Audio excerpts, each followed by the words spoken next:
there, everybody, and welcome to Roll with Advantage. Welcome to Book 3, Chapter 6. Weird. I believe. Yes, Book 3, Chapter 6 of The Tales of Evrand. As this is probably old news by the time this is coming out, sometime either at the end of August or beginning of September. I feel like you don't even need to mention it. But of course, yeah, we're changing up the way that we decide to break up the arcs and sessions of the campaign. So this is Book 3, Chapter 6 of The Tales of Evrand. I think it might be Book 3, Chapter 7. It's session 25. It says it at the top of the video. Oh, it's because I see it's Book 3, Chapter 7 because I changed Destiny. I changed from being scheduled to unlisted so I could check it out for something that happened last week. My bad. All right. Anyway, let's roll the intro. Okay, bye.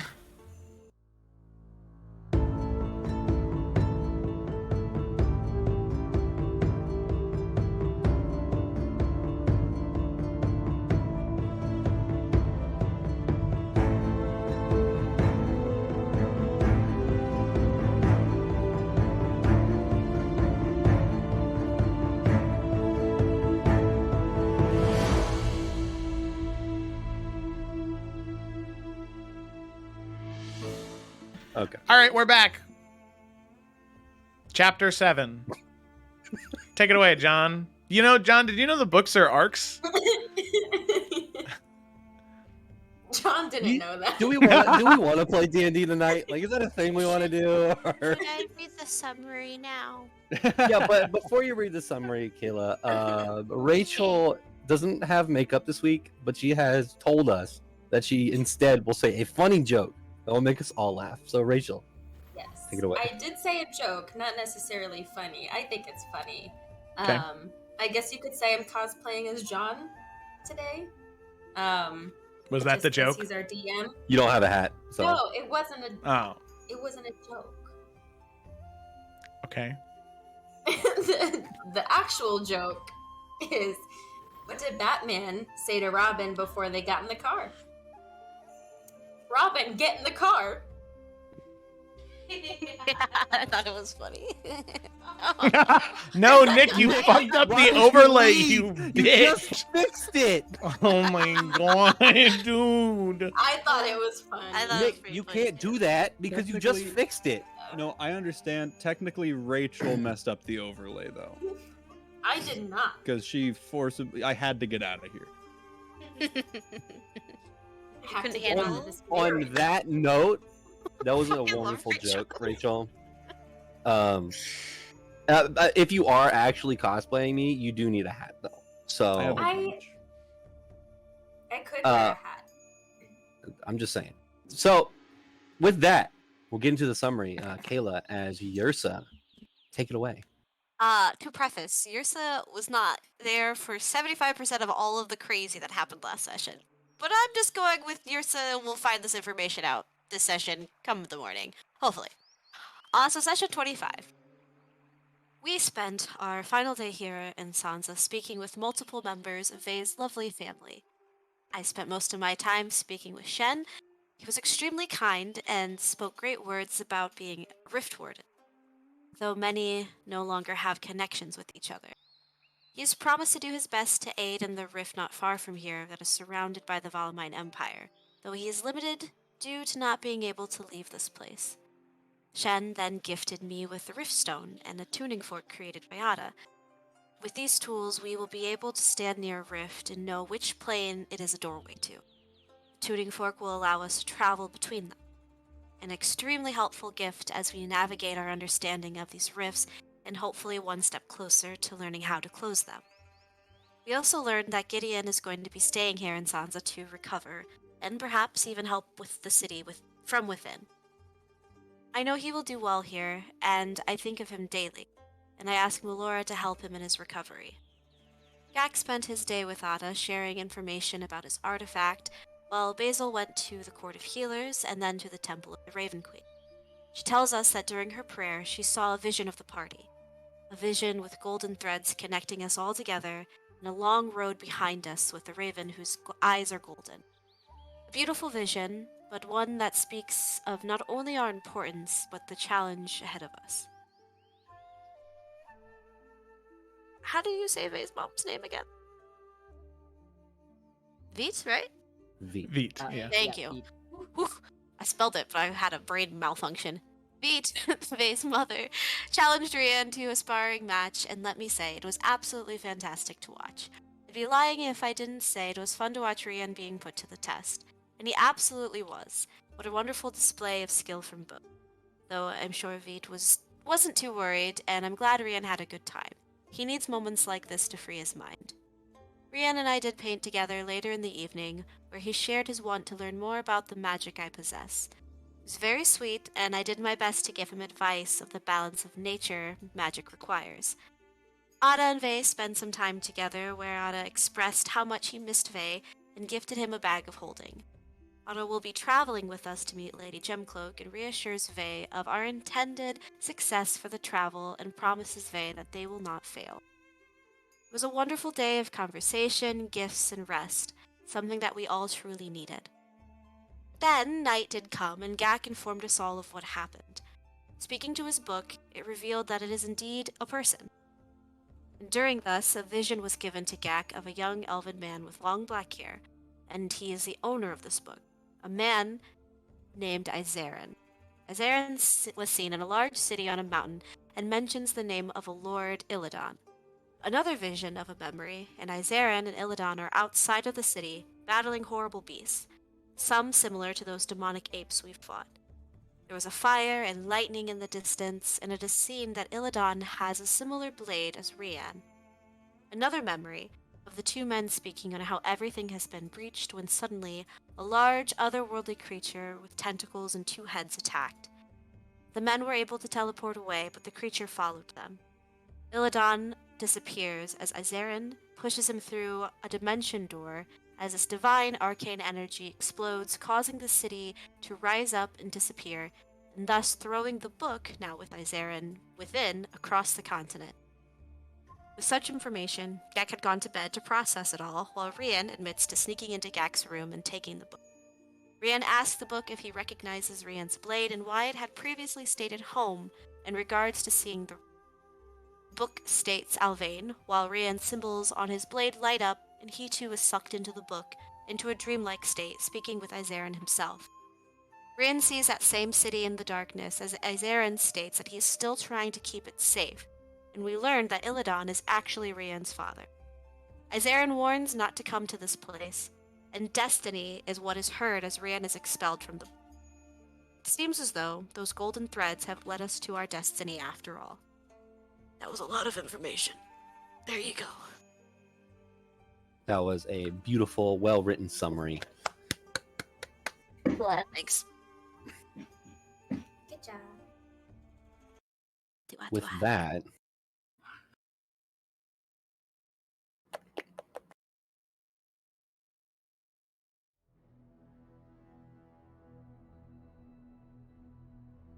we jump back into the game right where we left off.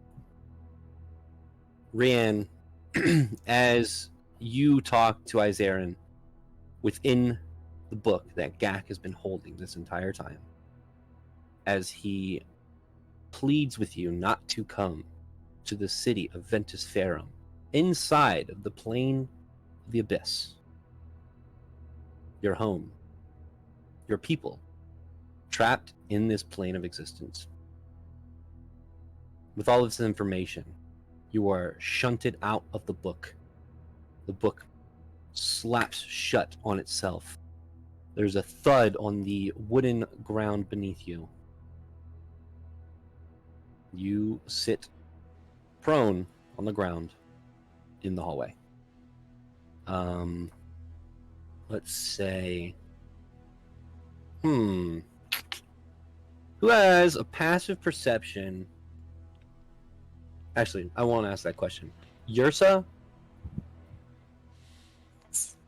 and Basil.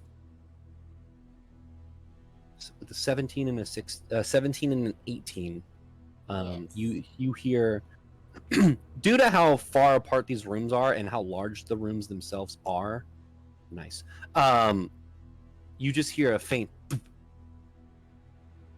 and you kind of like get up and you hear a little bit of commotion outside of the door.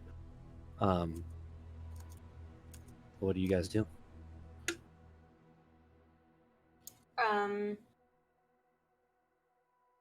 Well, guessing as Basil probably hasn't fallen asleep yet, she would. She'd probably wait a couple of minutes, see if she heard anything else, and if it's just silence, then she'll probably leave her room and go see what it was. Yeah, Yrsa, just kind of assuming with how kind of serene this place is and the fact that it's isolated and no one's supposed to be able to get in, it would just confuse her as to why there's just a random bump in the night. So she would probably get up after a few minutes as well and just kind of peek her head into the hallway. I assume, like, as soon as she pops her head out, Basil probably pops her head out. It's like that weird, Or like, something? Yeah, it's like, I would say that for the sake of narration, your rooms are right across from each other, so both of hell you yeah. pop your heads out at the same time, look at each other, and Nirsa, you ask that question if you heard anything, and you look down the hallway. What do they see, Rian? Oh god, yeah. Rian is definitely, for one, on the ground for sure. As he's kind of like hand on his forehead, just kind of rubbing it as he's slowly getting back up and kind of closing the book in front of him, Gak's book specifically. As I'm sure that his sword kind of scattered off to the ground as he has to like pick that up and sheath that as well. I'd say that's probably when they look out. It's like Gak's book is in Rian's hand and he's sheathing his sword. That's like right when the two of them look out and see him. yeah, Yrsa would immediately kind of give Basil a concerned look and then picking up her skirts, like, booking it down the hall. And she will quickly, without even asking, just... So, sorry, go ahead. oh, I just said Basil would follow. I don't know if Rian's injured, but I think just out of concern, she'd probably, like, quickly cure wounds as soon as she touches him. Thank you, but I'm fine. I'm not hurt at all. What is going on? Why Rian, why are do you have Gak's book and a sword? Is there something? Did you murder Gak? No, I didn't. Why is that your first instinct? No. Well, you have a book that doesn't belong to you. Listen, I think that this would be a lot easier. I know that this is going to be a bit of a pain, but I need to talk to everyone. Including Gak? Including Gak, yes. So, the two of you want to go wake Vey, I'll go get Gak. I feel bad having taken his book, and I'll explain everything, I promise.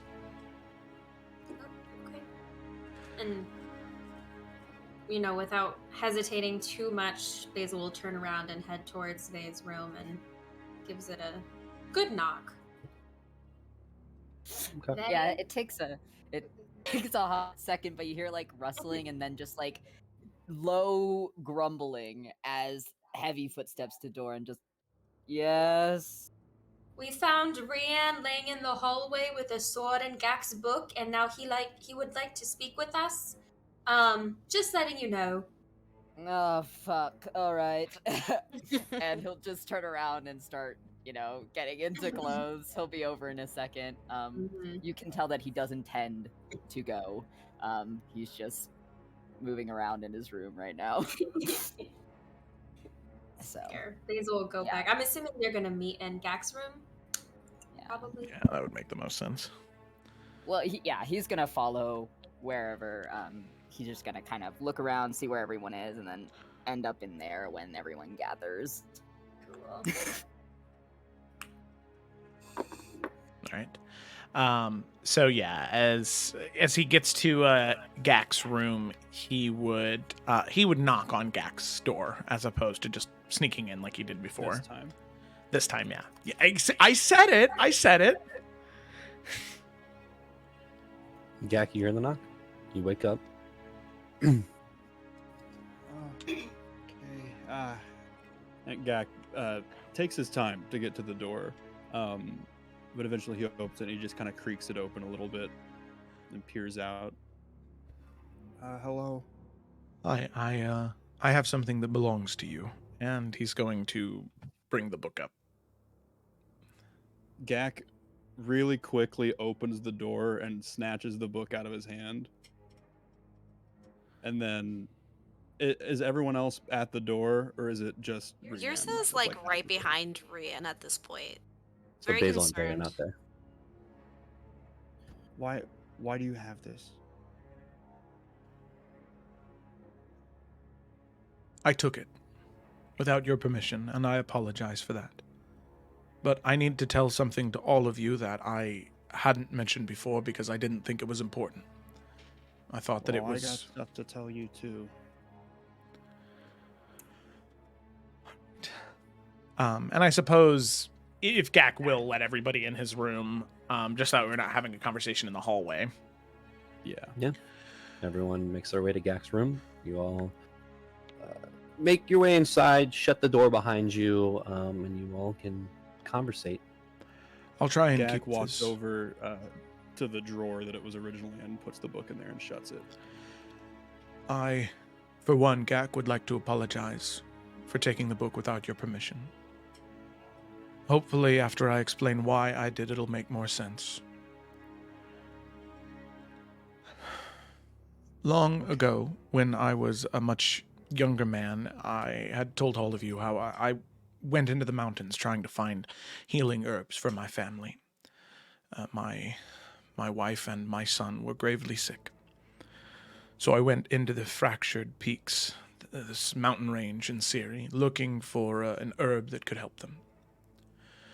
I found no herb, but what I did find was a ruined city, at least part of one. I found ancient tombs and texts. I found statues to old kings and queens and rulers. I found ruins of an old civilization. But most importantly, I found two things. I found the sword that I wield at my side now, and I found birth records. You see, I was always different than everybody I grew up with. In fact, I don't really remember that much of my life from before I was 10, if anything. I found these records, and I found my name, Rian. But the name that I had been using up until that time was the name of my, I suppose what would have been adopted family. And I found my name, Rian. And next to Rian was the name Alvain, the name I use now. And I...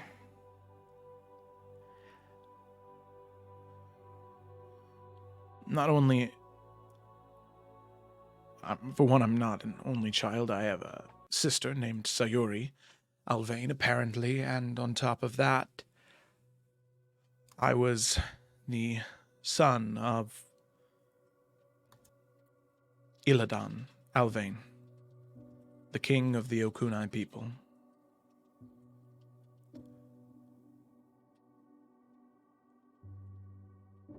And I was very angry in the time. I started destroying things, breaking statues, shredding documents. I was so angry.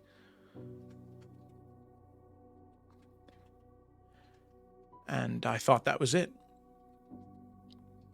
I thought this great name, this great people that I apparently belonged to was gone. And it was just something that was another piece of history that had faded. And so I took the last name, and I went out into the world, knowing that it wouldn't matter. And then we arrive here, and Vey, your father, tells us about what he knows of the Okunai people, locking away some vicious abyssal demon, but sacrificing themselves because of it.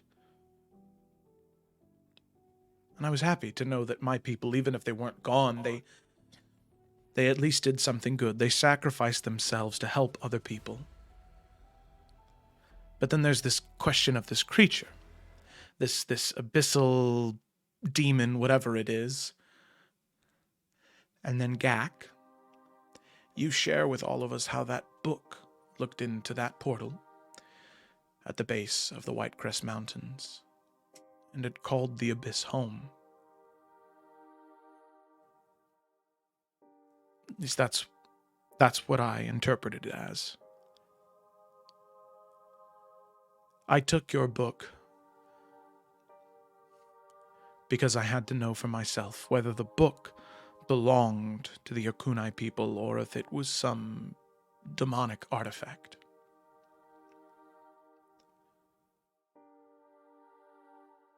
And I discovered that it's not some demonic artifact.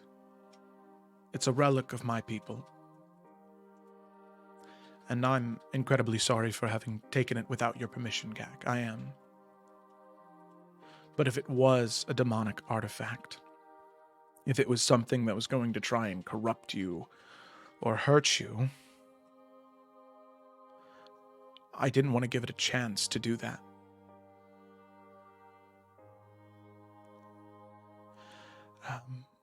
And that's that, I suppose. I know it's a lot to take in, and I'm sorry for just dumping that all on all of you, but for me, there's no room for secrets anymore. Even for ones that I think didn't matter. Seems like it all does. Well, I got two things. One, I've been really open and transparent with you guys about this book. And Rian, you could have just asked me and I would have given it to you. I gave it to Ada. I don't even know Ada. But I understand that you were scared. And when people are scared, they do things that might hurt other people. And I don't think I'm not upset. Because people do things when they're scared and it's okay. So I understand and thank you. The second thing, I kind of have two more things. The second thing is related to the third thing.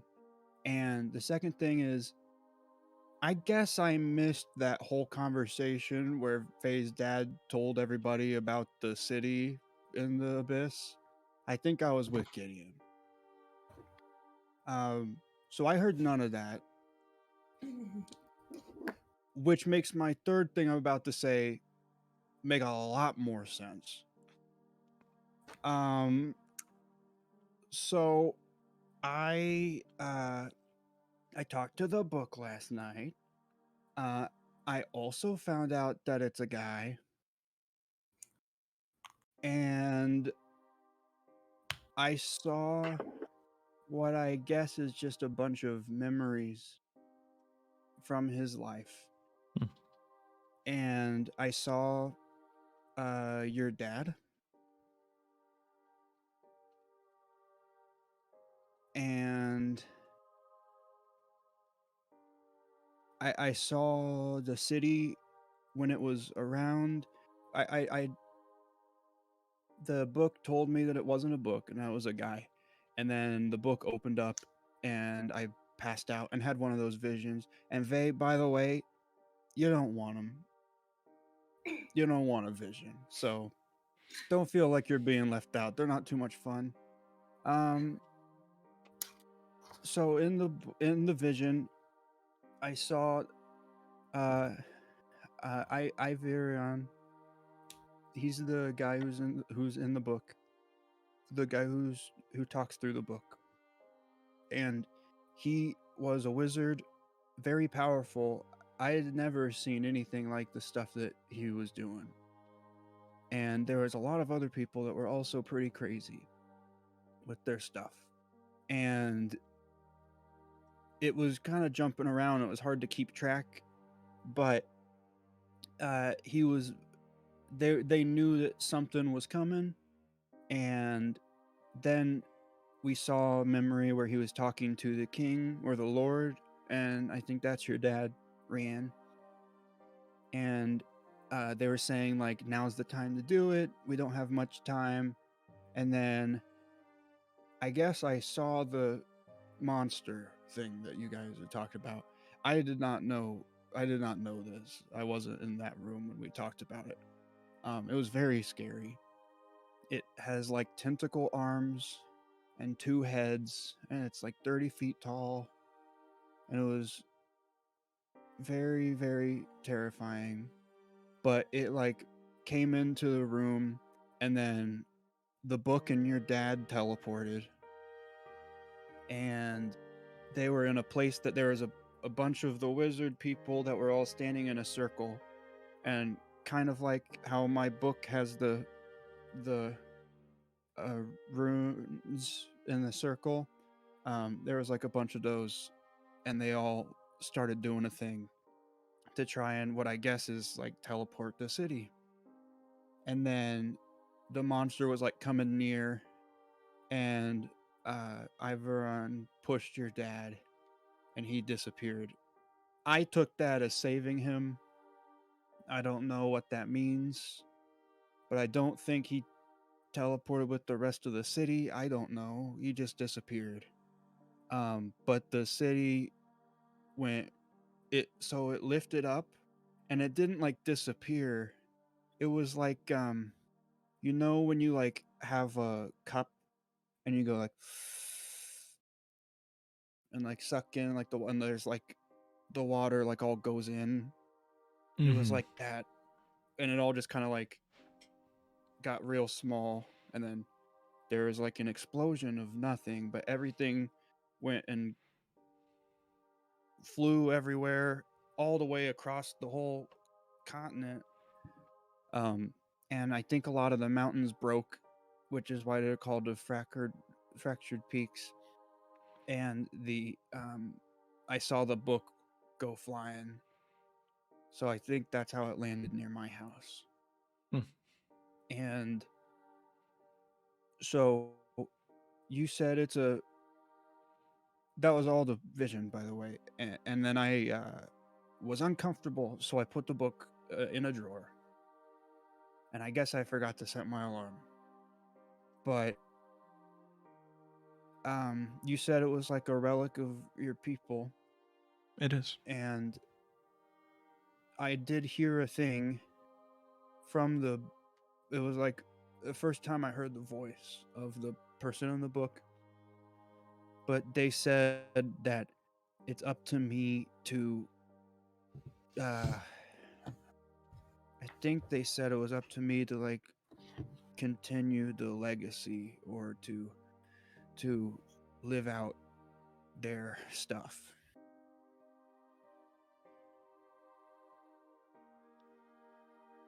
But if you're there,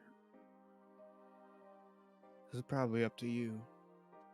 I don't know why it would have said it to me. Well, Seems as though 2 parts to this whole. I don't. It's just solely up to Rian. It seems very connected to you. Connected to both of you, really. The book found its way to you, Gak, because it knew that you would meet Rian. And my father, Illidan, wouldn't be alive if it weren't for Izarian. And Gak, I'm very confident that I would not be alive right now if not for you. So, whatever's meant to happen with this book and with you, I make it my personal mission now for you to learn everything you can about everything related to this book and your magic. Because it seems like Izarian wouldn't have been able to do what he did without Illidan, and vice versa. So our lives are kind of running paradiddle. Paradiddle indeed. No, that's what happens when you see a cart and one of the horses has a lame leg. It's a paradiddle. No, that's Puddle Puddle. You must have a different name for it in the southern part of Siri. What's good to know, Kirsten looks between the two of them, is that this artifact is not something that is trying to corrupt you in any way. As far as we know, it seems as though this is something very much rooted in your past, Rian, and in your future, Gak. One thing that is important to note is when I was teleported into the book, I spoke directly with Izarian. In fact, I wasn't... Okay, so just real quick, you said you were teleported into the book? Yes, I was pulled into it. Did you? So how do you know that? Like, did you Um, feel yourself getting pulled into it? so DM, right. It was like Rian felt himself sucked into the book. Yeah, so it's an interesting question for Rian to answer. Like, he felt that sensation, but like it could have been that his consciousness was pulled in. You know, Okay. if anybody was actually there to see it, Rian was actually pulled into the book, whereas Gak's consciousness was pulled into the book. Okay. Okay. So for Rian, that's up to you Yeah. to be like, well, I don't. So I feel like it was everything. The entirety of my being was pulled in there, but it could have just been my consciousness being sucked into it. Well, I don't know. I think I could have been sucked into it. I don't know. I suppose I don't know either, but at least the important thing for right now is... A good book does that to you. Yes. But the important thing is that I spoke with Izarion, and I could see this corruption on him. This weakness, this, he was afraid. My only concern is I didn't see anyone else. So the only thing I would be worried about going forward, Gak, is if Izarion loses control and he ends up being corrupted by this entity. If his soul is directly tied to that book, it could mean that the book becomes corrupted as well. And I don't know, but it just seems as though the Abyss was having an effect on him. And I just want all of us to be aware of that going forward, just in case something does happen. When you talked to him, did you get the vibe that he was nice?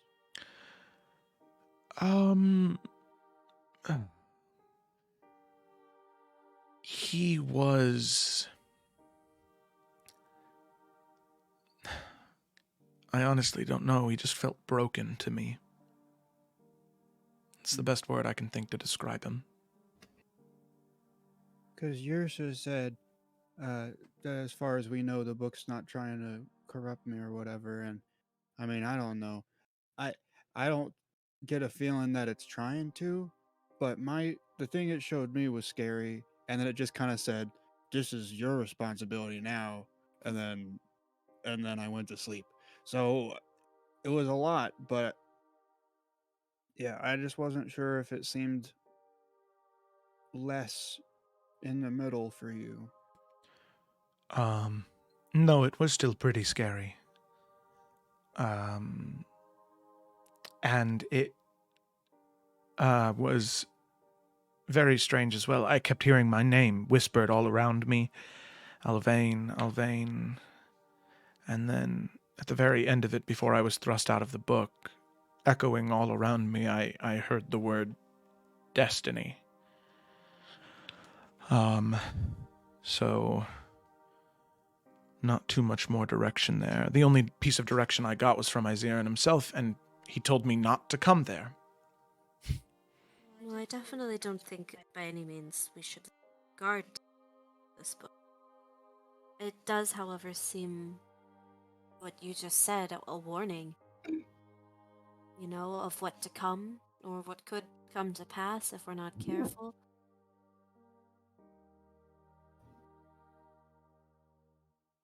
I agree.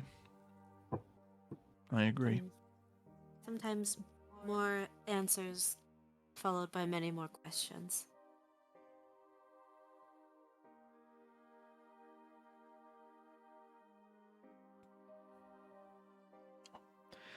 Yeah. But that's everything I have. And I can say confidently now there's nothing else all of you don't know about me. I promise, Gak, from this point forward, there's no more secrets that I have to reveal. Open and Secrets honest. are okay. Secrets are important because not everyone needs to know everything. But, you know, I think you're like, you never told us a lie about who you were. You know, like you kept stuff to yourself. So it's not like I have to worry about like you being like, I'm from the one place, and my dad's a farmer, and my mom's a, a big person, and I have 7 cats. Mm-hmm. You didn't tell us anything about that, so it's not really like you had a secret. You just hadn't told us yet. Well, then, come Thank to you. think of it, we've only been with each other for, what, little over a month? I mean, I feel that as a group, we are pretty open with each other considering the amount of time we've been together. I mean, it's slowly coming out, the more time we spend together, and like you said, Gak, some secrets are okay. The only way it's not okay is if it's going to directly affect the rest of us, or if it could aid the rest of us. So I feel, Brienne, it wasn't necessarily a secret because you were just so unsure yourself. So don't feel upset about not telling us until now, especially when you have a more substantial feeling towards it and understanding. And I appreciate that, Basil. I do.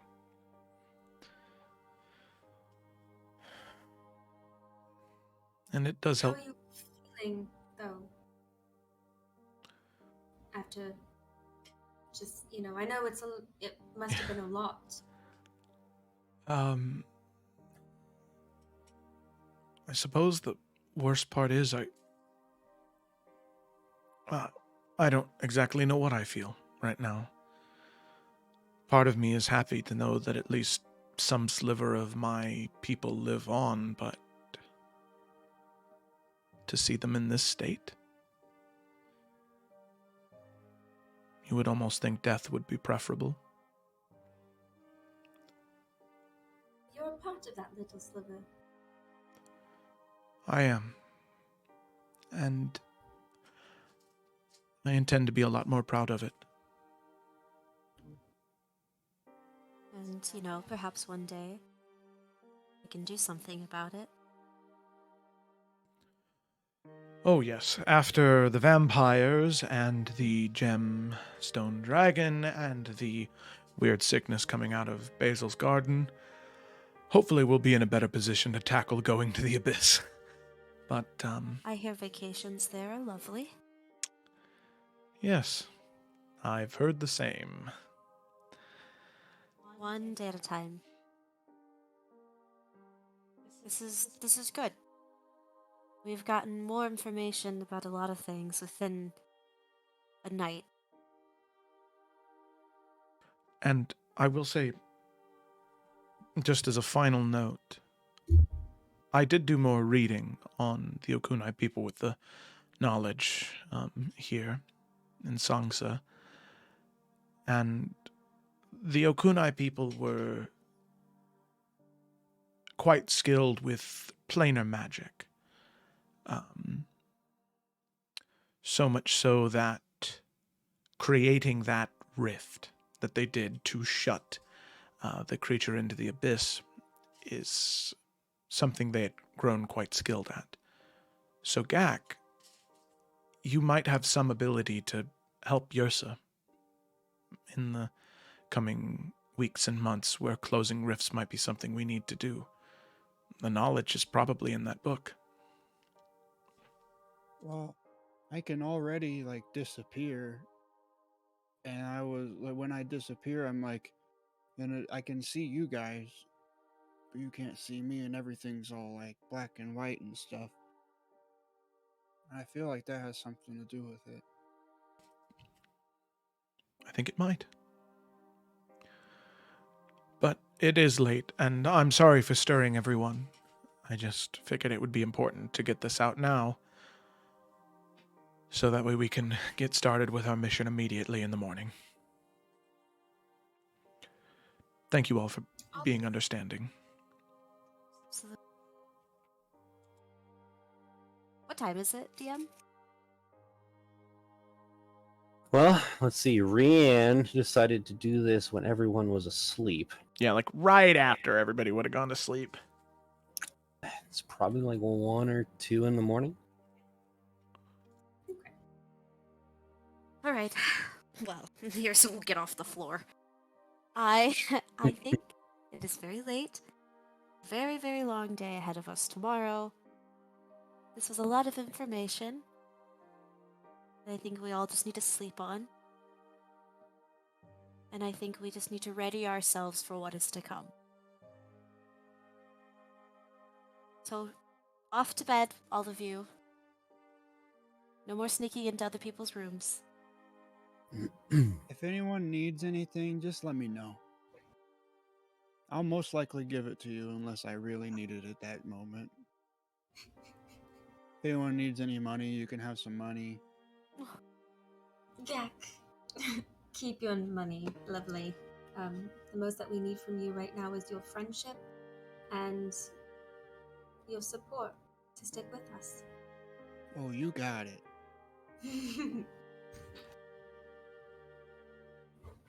Yrsa will give Rianne a hug, and then she will make her way back to bed.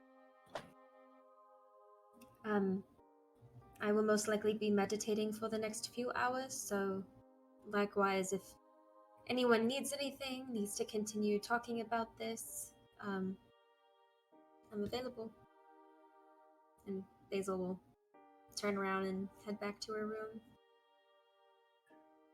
Vey, are you good? Yeah, Vey kind of looks and he's like, I mean, what's new? Most things on the list. Yeah, no, I'm good. If anyone tries to sneak into my room, I will have set a spell that will blast you into a wall. So don't sneak into my room. You should teach me that one. You can tell that everyone else could tell that Vey's being sarcastic. He doesn't have that kind of magic, but Gak wouldn't know that. And then, I'm going back to sleep. I'm so very tired, and that's a lot to process. And anyway, have a good night. Try not to have any more visions. All right, guys. Go team. You're next, Vey. No, no, I'm not. As he like shakes his like hand over his shoulder, like absolutely not. Okay. If it's just Rian and Gak left in the room, Gak's gonna, if he's not already next to Rian, he's gonna walk a little bit closer and he's gonna, hey Rian, if you don't remember like the first 10 years of your life, we're basically the same age. You know what? 35 does sound pretty nice, doesn't it? Yeah, well, I'm still 33, so you're still old then, so. But we're close. I got 2 years. And he'll smile and laugh at that and say, good night, Gak. Good night. Gotta rest my old weary bones, huh? As he walks out of the door and shuts it behind him. You can kind of hear Gak laugh as he looks from behind the door. Okay. Rian, as you close the door behind you, processing everything that just happened, and you feel this weight off of your shoulders as you have confessed or told your secrets to the party, not having to carry that burden alone. During your conversation with the party, words were said that you will be more prideful with the title of Okunai. And as you get ready for bed, you see a faint glow from the saber.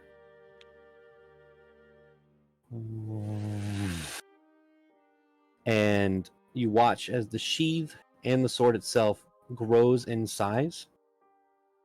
And you watch these runic writings as you kind of remove the sword from the sheath start to trickle their way up the edge of the blade. And you can tell it's a language you don't understand, and you can also tell just by looking at it that these words are not complete. They just seem like someone is taking a pen and writing them, the first part of the words themselves. If you refresh your character sheet, you now have Sozin Saber, which is you already had. However, it is now a +1 magical weapon.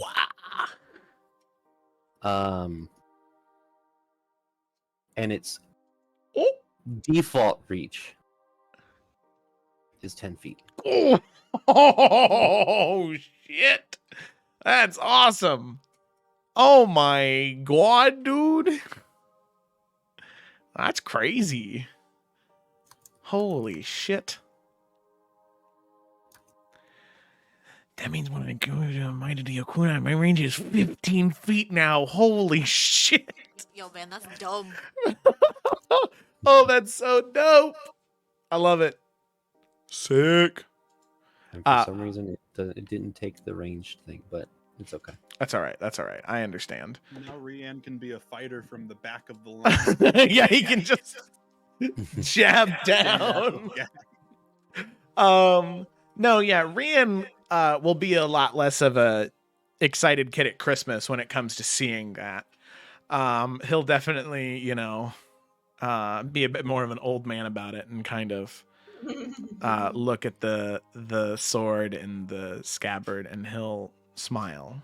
And I think that even though it's typically a morning ritual that night before he goes to bed, he'll do the same thing that he's been doing every single morning, one last time before he goes to bed, saying that prayer to that mountain home. And like you said, there is so much more pride and reverence in those words. It's no longer rigor. It is genuine devotion and care that he has. As he finishes it, he makes sure to take extra care with polishing and sharpening the blade before eventually he heads to sleep. Okay. Fucking sick. I will also say that those same symbols, if you look at the tattoos on your arm,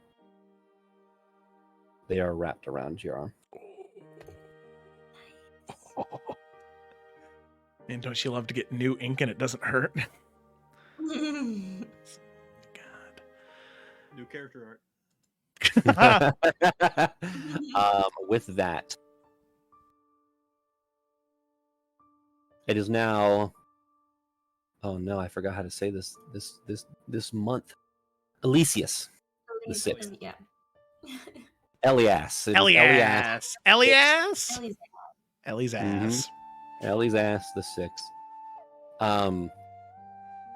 So you all gather your things, ready yourselves, as today is the day that you travel out of the city of Sangsa towards the northernmost peaks the White Crest Mountains to talk to Lady Gemcloak.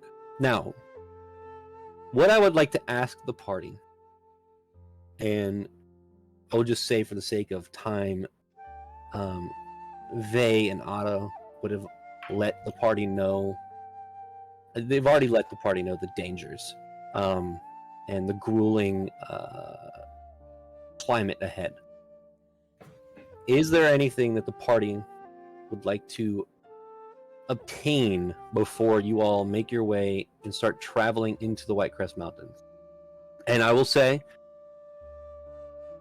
that traveling through the White Crest Mountains, we will be tracking food and water. Oh no. We will be tracking time and hours. And we will also be tracking other things that you will figure out. But basically, you need food and water. You are given 2 of the what are known as ice dancers, or the reindeers with the sleds, which will allow 3 of you, should you choose, to sit upon the sleds. I know that, Rian, you have a Kari. You also do have a cart, but the cart is not made for this weather. Also, didn't we leave the cart in... That's right. That's right. Unless we could have fit it through the mirror. But no, I don't even know if he'd want to take a Kari. Just because Kari's a normal horse. And at that, a draft horse, like large drifts of snow probably isn't great. So he might ask if he could, if they would allow him to borrow one of the reindeer that he could ride, as opposed to riding in the cart. Well, they're not carts, they're sleds. Sleds. Okay, sorry. My Mubby. So instead of riding in one of the sleds, if he could, just because he is, a mounted combatant. But if not, that's totally fine. He can ride in one of the carts too. Sleds. I will say you can ride on top of one of the ice dancers. Okay. All right. Sounds good. I'll steer. Oh my gosh. Also, Jonathan, the "it's a sled" was really passive aggressive, and I unmuted to note that. I was like, "Holy shit!" I didn't mean for it to be passive aggressive. Yeah, it was. Sorry. I was like, God, I didn't realize you cared that much about the difference It's a between fucking sleds and sled. carts. Get it right. Jesus, John. Oh my God. So how many days? Oh, are you just going to live off of good berries? Well, no, we don't have to. I'm just saying, in case something crazy happens and all of our food gets yeeted, I'm gonna just take it just to be safe. I have rations. I have 10 rations. I think Yursa would insist on, though, getting, an extra... How many days are we projected that this is gonna take? 5 to 6. Okay. Give or 10. take random shit. So if everything goes according to plan, 5 or 6. Okay, Yursa would insist on getting, 5 extra rations for everyone. Okay. Joe, you bought us grappling gear, right? Yeah, I got 2 grappling hooks. I got 120 feet of hempen rope, and I got 60 feet of mithril chain too. What are you gonna say, Rachel? I was just would firewood, if we were to pack firewood. Yes, you could pack firewood. Okay, firewood. I just wasn't sure with the climate how easy that would be. Well, we got magic fire too, right? Yeah. Oh my God, we do. We are literally. You have magic fire, but no firewood. We can make magic fire. The magic fire needs something to catch on, so you will need firewood. Okay. Okay. Or we could use the same piece of wood every time, right? Does it actually burn up? Yes. You were gonna say So with something. normal fire, it's just started by magic. Oh. Yeah. Okay. So the fire itself is not magic then. I'm sorry for my air Nah, conditioning. gray areas. Okay. It's susceptible to elements. Like someone could pour water on it and it goes out. Okay. Okay. Yeah, Gak was gonna go. Hey, Rian, do you still have that rope I gave you like 2 months ago? Yes, I do. Could I have it back? Sure. Thank you. All right, you can add 50 feet of hempen rope. All right, update. I have 70 feet of hempen rope now. I will also say that Vay would have told people he can use the bag of holding. So if people want to store stuff in there, we have that as a Oh, resource. that's now. right, me too. Just putting what? firewood inside. Yeah, you could. What? Not be Googling equipment for snowy mountains real quick. That's We'll I say thought that about doing that too. we'll say that you guys have just enough stuff for the 5 to 6 days. Okay. So you have 5 to 6 days. We'll say 6 days. You guys got an extra day. You have 6 days worth of food, 6 days worth of firewood, give or take. Is that a to and from trip? Nope, just there. Unless you guys want Is I have Are 10 days there- of rations. to. there I have people who can give us stuff when we're up there so that we can make the 6 days back?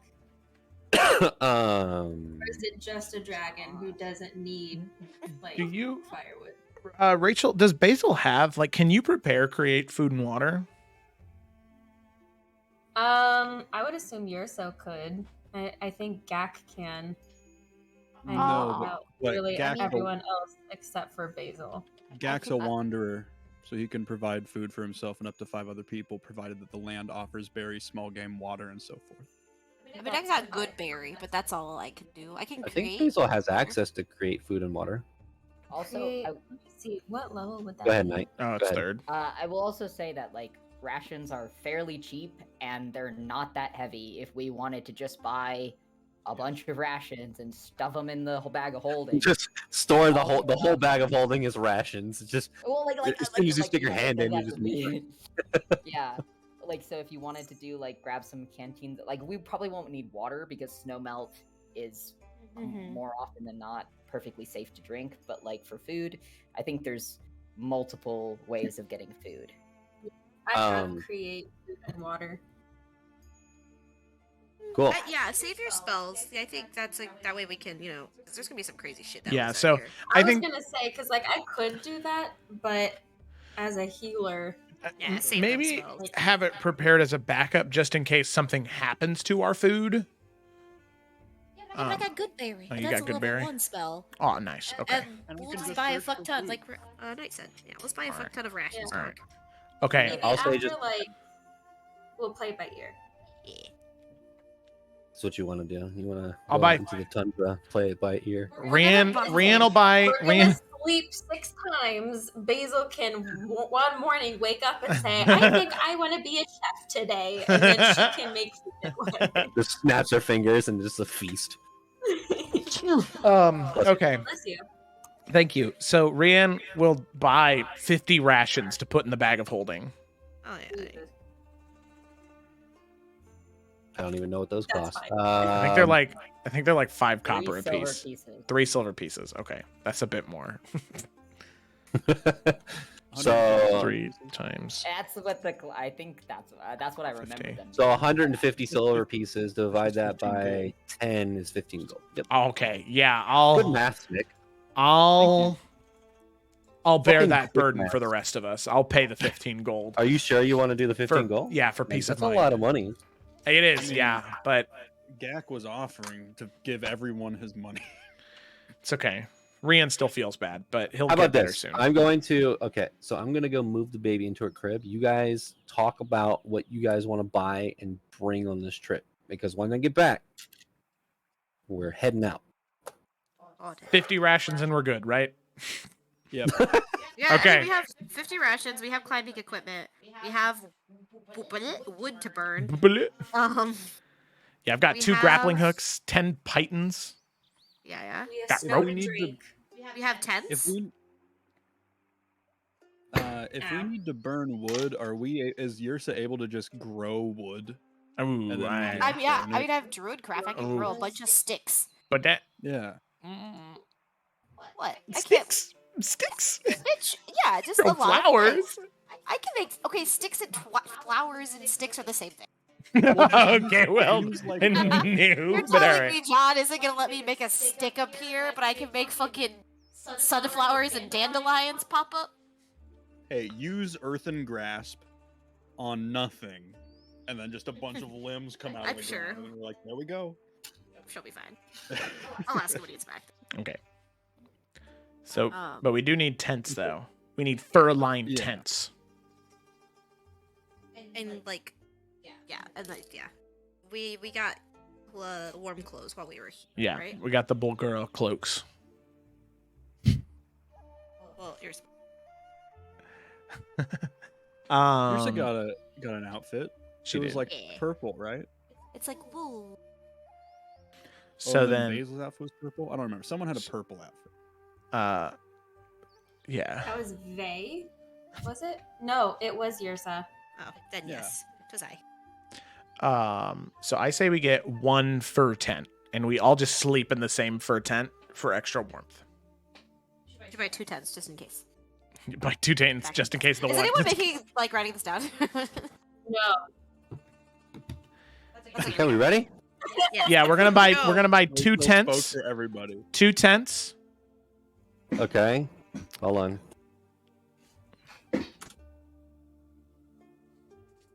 You got 2 there'll be tents? 2 gold apiece. All right, 4 gold. Paid. Okay. Let me add the tents to my inventory. Tent 2 person. All right. Okay, wait a minute. We might need more than 2. Can we stack 3 people in a tent if we're trying to be extra warm? Do they sell bigger tents? Can we get an extra large? Yeah. Sure. 5 gold apiece. And that's it. Rand, do you need money? No, I'm still good. So that's an extra 6 gold. Okay. No, I'm really good. Okay. Now, I have a question for Vay. Does Vay want to use his influence to get these at a cheaper cost, or do you want to put money back into the community?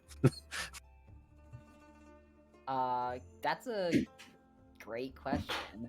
I don't know, man. Rian's been pretty broke this whole time, so I think Vay is gonna apply a little bit of leverage of like, hey, we're trying to help people, you know, doing his thing. Okay. I can roll for it if you would like. There's no need to roll for it. You're part of the royal family of the city. Okay, so you can put your 5 gold back. Whatever cost you did for the rations, put it back. The royal family will be paying for it if Vay is going to use Hell his yeah. influence. So all of these things will be free for the party. Oh, okay. Well, then why don't we get like 7 3-person tents? Oh my god. Wow. Within reason. Within reason. I They would know. not allow scalping.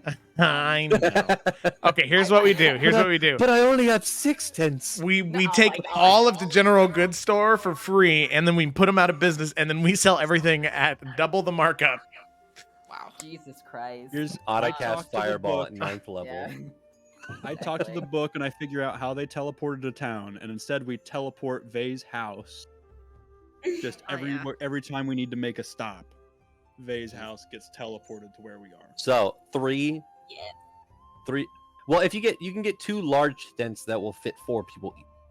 Nice. Let's do that. That's Mhm. more than enough. Or you can get an extra large tent, which would just fit everybody. We which just would want be an like one extra of those. tent is the thing. which- We just want 2 tents. That's fine. let me not We're get gonna- snippy with you, my guy. We'll get that big So- tent that fits so we're getting everybody, and an- then a small tent. So we're getting a 2 large tents. Yes. sir. You got a regular tent, large tent, extra large tent. Extra large tents, like the war captain tents. That would be like those giant ones. That would be that. But if you want 2 of the large tents, you can mark off. 2 large tents. Okay, 2 Two large large tents. Nothing. We mark off nothing because it's free. We'll write it down. Yeah, I got it. I have it written down. It's free, John. You can't take this away from us. They can. Okay, final thing that I think we should get for everybody except for Vay, because Vay's paws, I'm sure, will allow him to walk on snow easier. But I think the rest of us should get the little Snowshoes. yeah, well, no, the tennis racket Yeah. things. Snowshoes. Yeah. No shoes. Snowshoes. Yeah, Like the ones with the little Yeah, they look like badminton Well, rackets. Yeah, Snow not shoes. claws. I want to flavor them to be like Vonder or like Sangza made, but like I really just want you guys to be walking around in the snow with tennis Ooh, rackets on your feet. guys, should we So- get skis to go cross country Oh my skiing? God. For the love of I think we God, should just- get on the road. Nah, I want to shop more. Yeah, so snowshoes is locked in. Snowshoes. Snowshoes is If locked in. we're if we don't end this session outside of Sansa, We fucking Ryan will. is going to be watching this and going like, "Why did Gideon leave 2 sessions ago? They're Makes no still fucking here." sense. All right, add a custom item. He Snowshoes. said that after we recorded the last episode. He went, "You guys haven't left?" Just so I can be clear again, this is the last time you're going to be at Civilization for quite a while. Does anyone want to buy health potions Oh, or yes, material I mean, components for yeah, their probably. spells? Yeah, let's buy a couple health potions. How many are Okay, available? those won't be free, That's fine. Well, but you can get them at a yeah. discount. Somebody Like, else should buy discount those. What? I'll buy those. I'll buy those too. How much is a health potion? Oh, let me pull up my my Google D&D Doc. Beyond. Well, potion of healing. So these will all be half off. Nice. Because of Vey.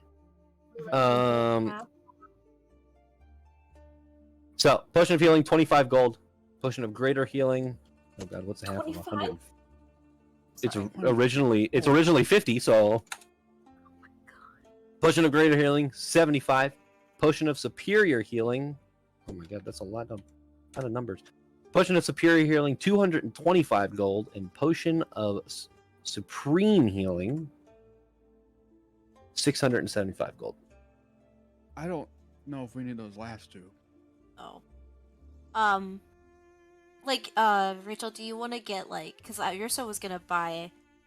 What is there? Like if Ursa buys 3, Basil could buy 3. If that's 75 gold pieces. So can I be honest about something? Yeah.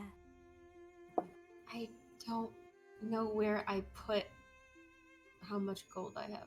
Oh, if you look at your character sheet, if you click on But inventory. I haven't updated it. Oh. You haven't been tracking? I Ooh. do. It's in my notes, but I don't. It's in like all the notes that I make, and I. Well, forget to Basil actually- apparently has 5 gold, guys. Well, you How you much- have at least 75 gold, regardless. How much did you say the greater healing potions were? Greater healing would be 75. I'll take 5 of those. Wait, Okay. So mark off 375 gold. wait. Then should I? Yeah, buy- Basil, you're missing a lot of money. You better find it in I- your notes. Okay. Gak stole it. Gak was like, give me this. So that money's my money, right? I don't know what money is. I've never had to use it before in my life. I don't know if I have a lot or not a lot. Are they selling any other kinds of potions here? Oh, yeah. Name a potion. They probably have it. No, Wow, that- potion of cold resistance, perhaps. Is that something I could acquire? It's the one they don't have. They're like, we don't need that. So, like, why would we make What, dude? Okay, that's fair. Gonna I hate defrost. to say that. That makes total sense. Like none of them need it. Like truly, No. I'm sorry. That's so funny, Jonathan. It's very fair. Potion of speed. Got one of those? Got a haste. Yeah. It'll cost 400 gold pieces. That might be worth it. I'm not gonna lie. I could buy 21 normal healing potions if we need those. Yeah, I think we're okay on these. Jesus Christ. Gak, his whole thing, he's gonna cast blink next to people, just potion, poof, poof, potion. God. It's like that. You know when like people have a bunch of stuff in their bag and it rattles. It's like Gak just rattles wherever he goes now because all the potions. The are, like... good thing is that if you put the potions in the bag of holding, because there's so much rations inside of the bag of holding, it's like a cushion for all of these glass vials. Yeah. Yeah. Gak doesn't use the bag of holding. He puts them inside of his cloak like one of those guys that sells watches. What are you buying? Jesus Christ. Yeah, Resident and Evil. someone pushes Gak over and he falls and crushes all of them. And is healed for 200 HP. I feel sick. You take 35 piercing damage from all the glass, but you're healed 200. I'm level 8 now. All right, is there anything else so anyone much I wants to leveled buy? Yrsa will buy just like 3 regular healing potions, just that way they're distributed and just in case. Hell yeah. Okay, that'll be 75 gold. Yes, sir. Remove. We've got everything. Yeah, I do think that I'll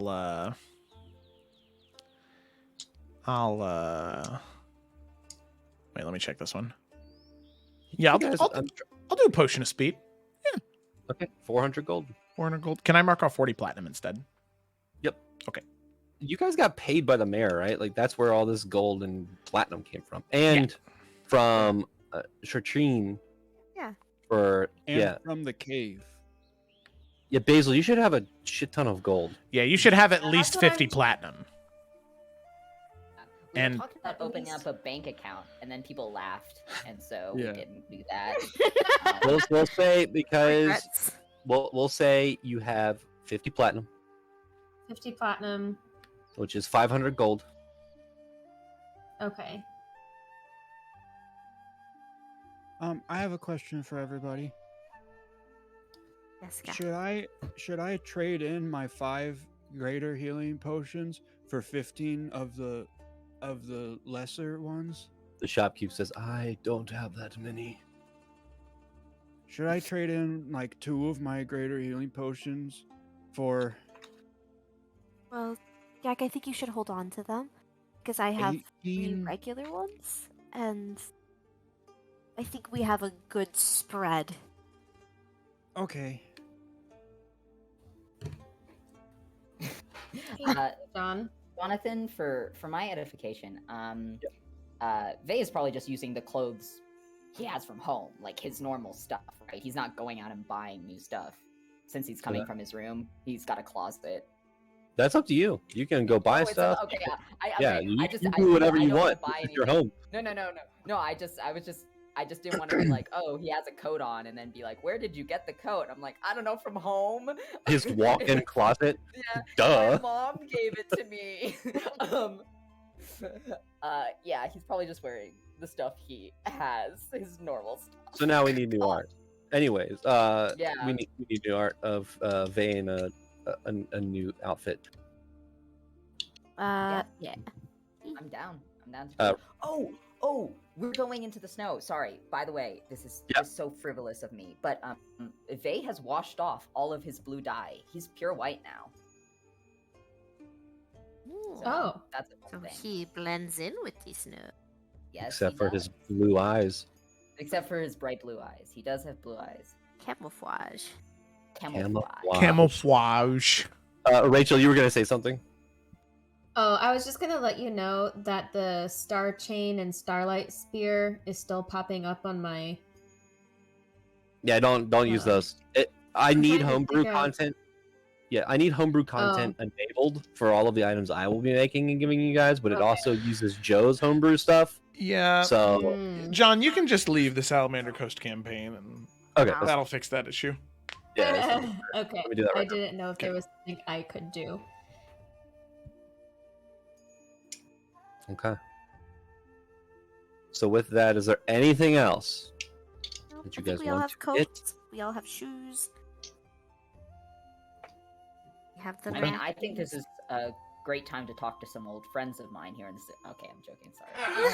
Oh, Vey, how you doing? So good to see you again. All right, well, I got something to do. Bye. Okay. With that, Vey, your family follows you to. There's actually a section of the castle that leads out back into the mountain range of the White Crest Mountains, back into normalcy, I guess we will say. You all, after saying goodbye, Ada traveling with you now, after saying goodbye to Vei's family, leaving the city of Sangza behind, you all walk through a crystal ice tunnel.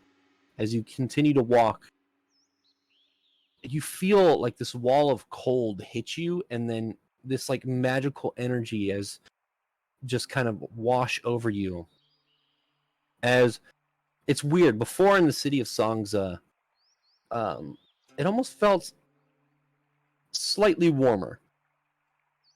As soon as you pass this threshold, you feel the cold hit your skin, even underneath your jackets.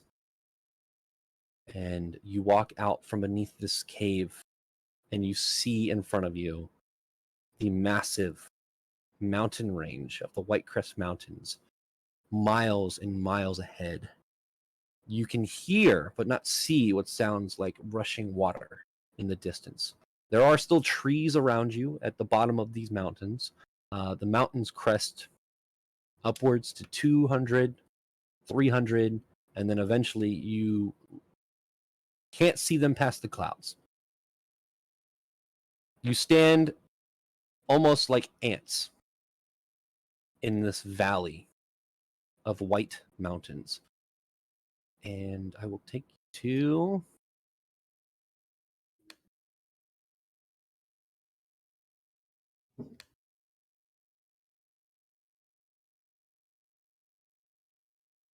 I hope everyone can see it. Yeah. Let's see. Some weather. Night, if you made this, I'm gonna be pissed. No, this is not me. Well, now I'm happy. I was gonna be so upset because it's so good. No. I don't do realistic painting styles like that. Absolutely fucking not. That would take me like hours. The snow doesn't want to work here. That's okay. What do you mean? No, it's snowing for me. Snowing? Yeah. Yeah. Yeah. I'm refreshing my page because I can't see it. And I also demand to be immersed. I do too. As you step out underneath this this archway, the snow is already falling at a rapid rate, but not enough where you can't see in front of you, not enough where it is hindering you. However, you all start your journey. Aw.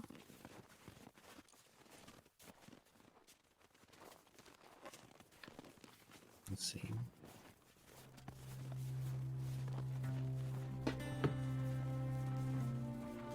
Oh, cute. Ooh, this fucking music. Oh my god. That's beautiful. Oh, You can already feel, just in this moment, the ground beneath you sinking beneath your feet. Even with the snowshoes, there is about 6 or 7 feet of snow atop the ground here. You can see these jagged rocks in the distance that kind of create this valley that you all walking through.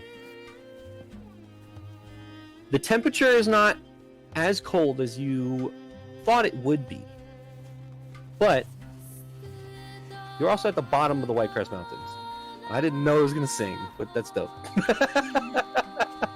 So pretty. I like it. They I love it. That's really funny though. That's so funny.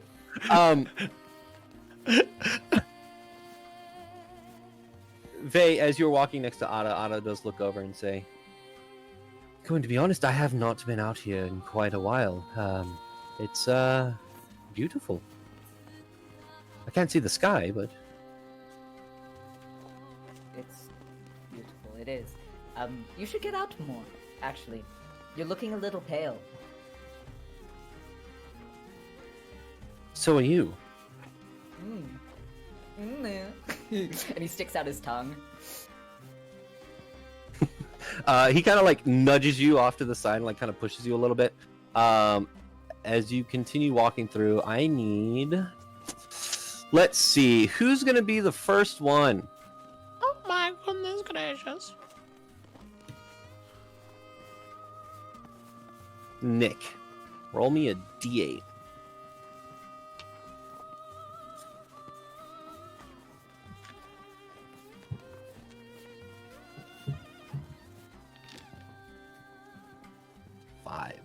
Five.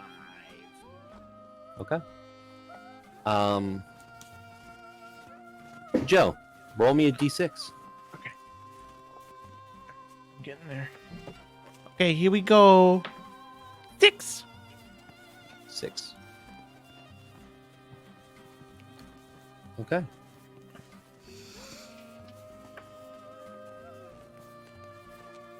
For the next couple hours, and this travel will be done in hours, the snow actually begins to subside. The clear skies on the horizon, although the fog and clouds above the mountains themselves, you cannot see the sky. All you can see is white above you and the mountain ranges that disappear. But snow does stop. The wind chill beneath or inside of this valley subsides ever so slightly. You find yourself, as you all are traveling up this valley, kind of clenching to your attire, trying to keep warm. For Gak, Vey, and Ada, this does not affect you yet. The rest of you are finding it. It seems as though there was just a shift of temperature. It is below 0 at this point, and you all can see your breath in front of you.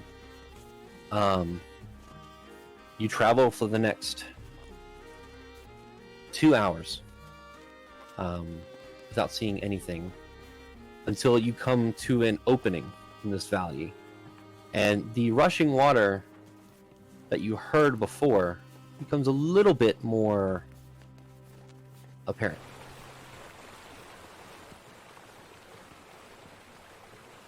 You step out into a large clearing with sparse trees in front of you. You can see that the mountain range kind of curves around and then ends at a certain section. As you keep traveling, I would like Rachel to roll a d6.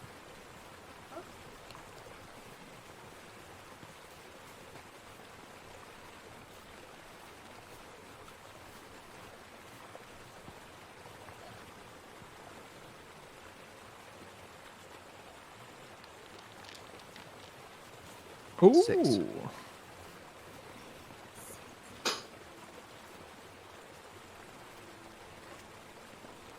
Okay.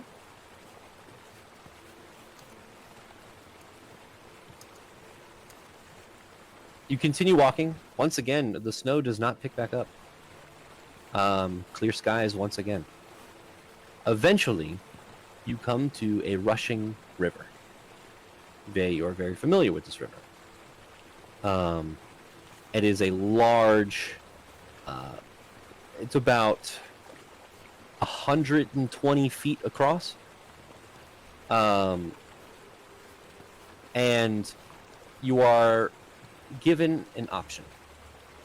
You all stop in front of you, look at this river. You can choose to try and cross it, or lose time tracking up the river to eventually maybe find a path around it. How wide is the river?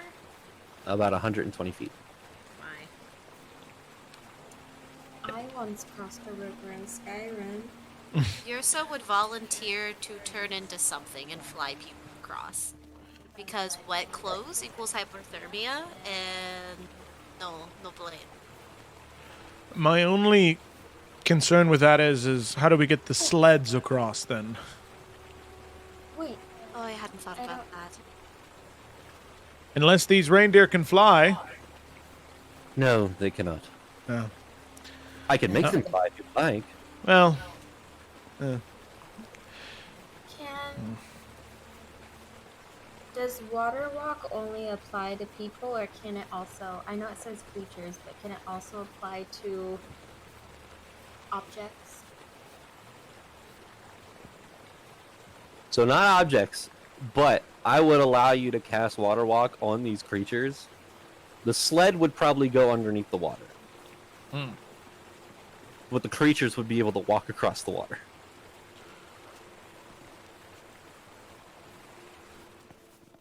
So, I'm not sure how married you all are to every single tiny thing in this sled would be. I'm sure it's buoyant. It might be a good idea to tie everything in a little bit tighter, because if we're wanting to get across as soon and quick as possible, I can help us walk across the water. But the sledge will just not do that. Could Yrsa like take the tents and use the fabric of the tents to kind of super wrap the sled, just so it doesn't get as, protect all of the things that, like the wood and the other items, so that way we can get across like that, and then hopefully our stuff won't be as waterlogged. Do we want to get the fur-lined tents soaking wet? We can maybe, because we can probably hold some of the stuff. Yeah, I was gonna say these aren't The like tents are plastic fur. tents. Yeah. Well, I will say that these are tents made by the Vonder, so it probably has some like cold-resistant magic stuff on the outside. So, No. how big is the sled again? It can fit 3 people. 3 people.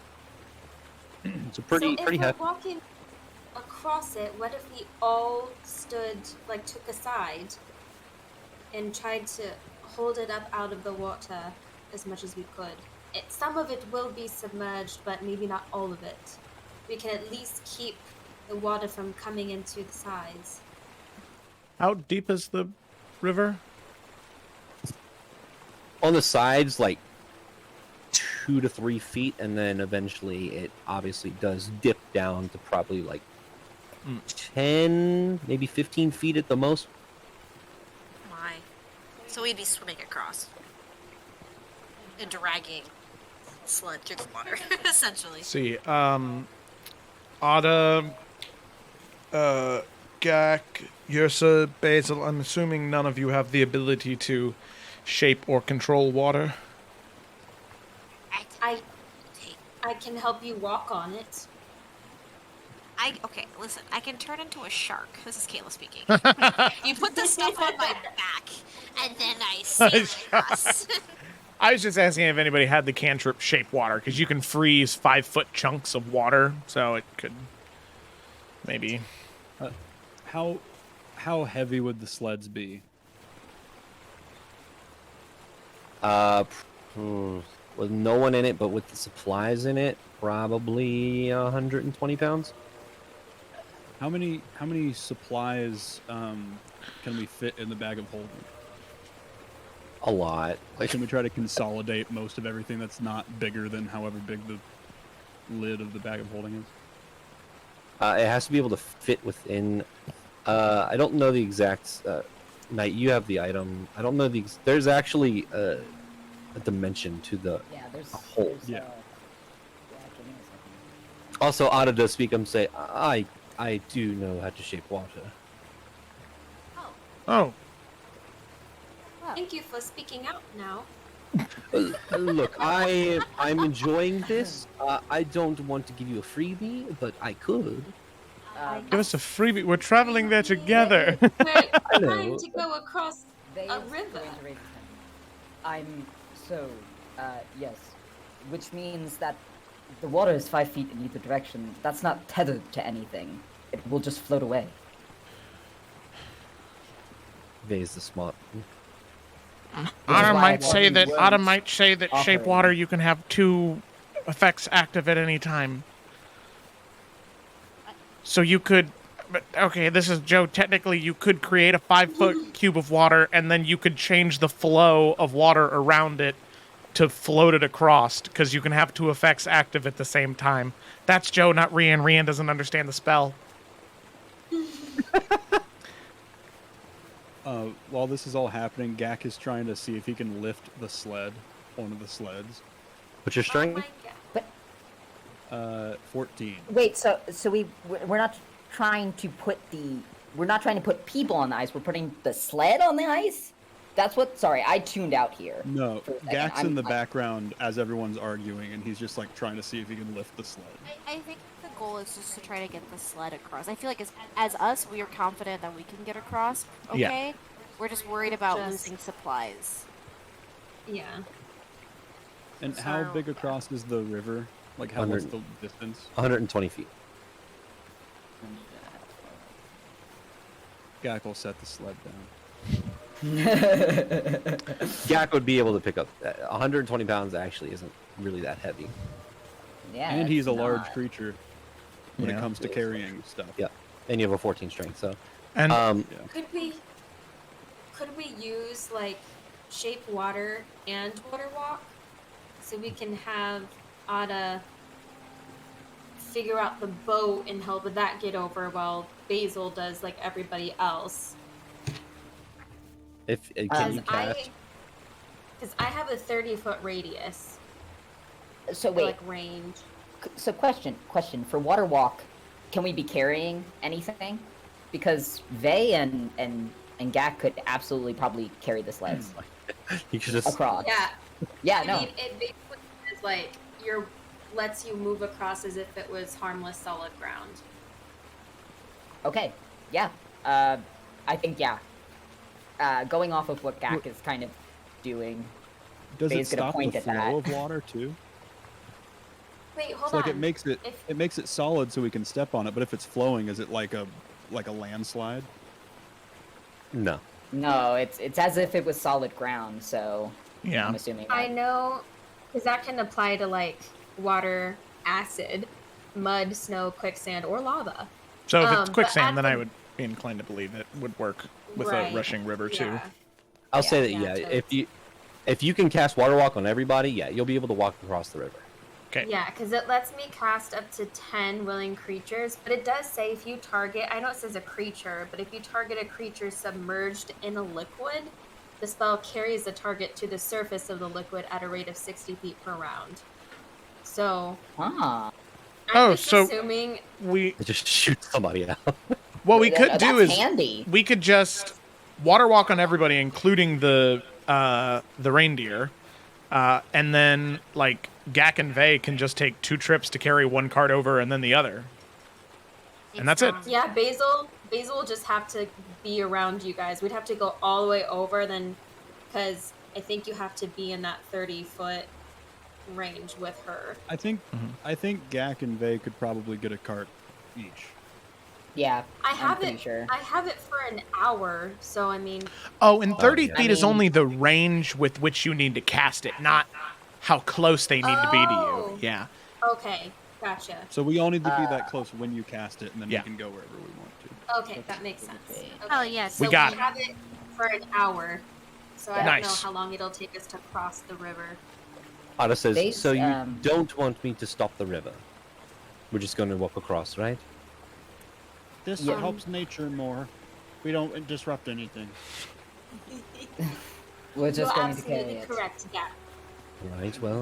Gak smiles and also looks at Yurta, and he's like, ah. yeah, yours is like giving you the biggest double thumbs up right now. That's exactly right. Well, I think this is a good plan. Vey, you're strong enough to carry one, and Gak, you seem to be strong enough. Well, let's go. Oh, and is water Okay. walk a ritual spell too? Does it have a little R next to it? No, I don't think so. No. Okay. Is this the first big group decision I've put in front of you guys? This Hey, man. It's the first time we've No, ever had to it's ford a not. river. The first I big know. group decision was when we were deciding if we were going to leave from standing outside of the mayor of Hamilton. Okay, well, That's Vay's right. grabbing a sled, regardless of what everyone else is doing. Vay's Vay's grabbing just a in the sled. water. He just doesn't. He's just like, I'm out. No. Okay. he's pretty close. Gak's standing on the edge with the sled. Is it on? He like tries to take us, and then he's like, "Oh nope." No. Water walk is a ritual, by the way. Oh, it is. Ritual? Yeah, it has a little R next to it. It's like a little book. A little book R. Oh, it's up by the name. Okay. That means Does it- that you just have does to it take. so long? Yeah, you just have to take 10 10 minutes to minutes. cast it, and then you don't use a spell slot Okay. Are the Oh. rituals always 10 minutes? if you cast it Like as a for- ritual. Okay, so let's say, could we say that Basil was already starting to try to ritual it while everybody was like, well, we could do this. We could, let's say that took like 10-minute conversation wise. She was like, oh, So- we could do this. As you release water walk, what does it look like? What kind of magic kind of warps around everyone's feet to let them walk across water?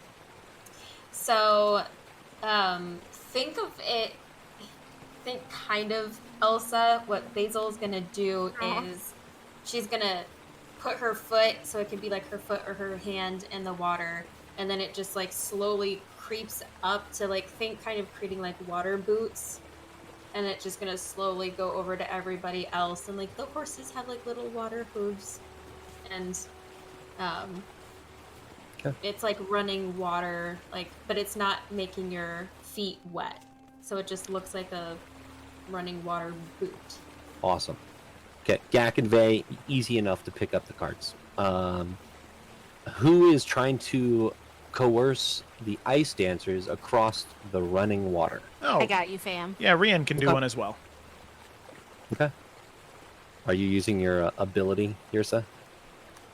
Hell yeah. What is my ability? Which one? Well, you have the you have that brooch that allows That's you right. I do.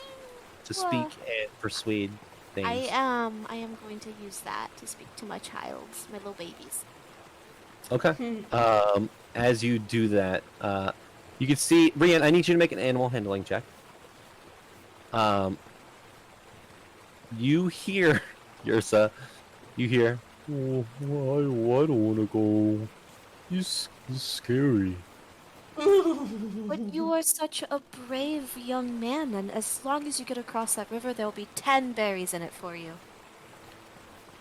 Really? I'll make it 15. Well, I can't swim across water. Well, that's why we're going to magically make you walk across it. You don't even have to get wet. You see my friend right over there? She is going to cast this lovely little magic on your hooves. And before you know it, Basil you'll be right turns across. around. Basil turns around hearing her voice. Okay, I'll do it. Just don't let go of my reins, please. I'm scared. I'll be with you every step of the way. Just give him a little Okay. scritch on the head. Ooh, okay. No check needed. Hell yeah, scritches every time, baby. Rian, you don't have the ability to talk to this ice dancer, but you could tell that its emotions, which were a little on edge, start to calm down with a 16. So, with that, two of you pick up the sleds. You've moved most of the things into the bag of holding. Two of you have coerced the ice dancers to walk across the river as Basil casts the spell, and you take your first step, and you watch as like this ice kind of congeals around where your foot hits, and the water kind of like parts around it and keeps going. And as you step once again and again, you watch as these little tiny squares and circles of ice beneath your feet kind of form and then disappear as you walk across this river. You make it to the other side, and you see in front of you what you kind of saw already, large amount of trees in front of you that lead into a larger open section of the valley of the White Crest Mountains. You have made it past the river, With that, you can continue to keep water walk up. I'll say that technically it'll make your travel a little bit easier because you're walking on snow. So you're not kind of sinking all the way through at this point.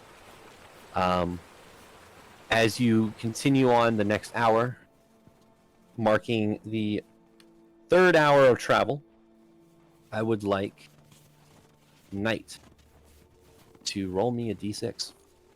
D6. Alright, let me go. Shit, how do I do that on here? God fucking damn it. At the bottom of the chat. Oh, there it is. Which one's a D6? Fuck. I'm stupid, The guys. square.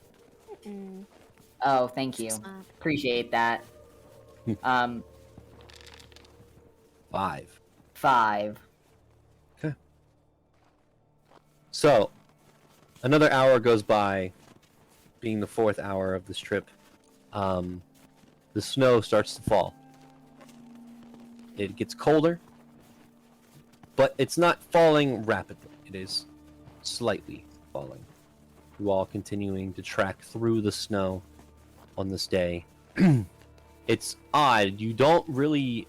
You know what time it is roughly, but the sky isn't telling you anything. All that it is telling you that it is still daylight.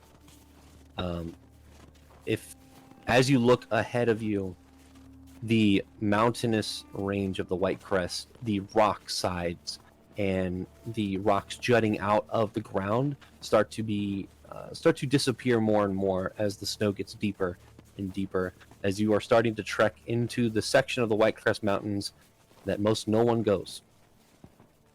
You continue on, moving to hour 5. Yrsa, roll a d6.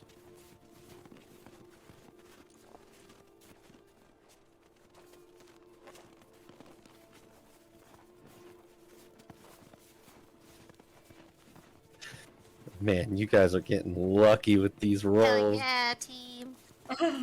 If you haven't figured out, 6 is clear skies. This is the weather roll. Oh, amazing. Uh, Oh, buggy. The snow eventually, that was slight before, stops once again. The sporadic nature of the weather here is growing. It's kind of irritating at a point. It's very, like I said, sporadic. But you find yourself happy that it is not snowing, because when it starts snowing, it gets way colder. You start traveling once more. At this point, With the spider. Nick.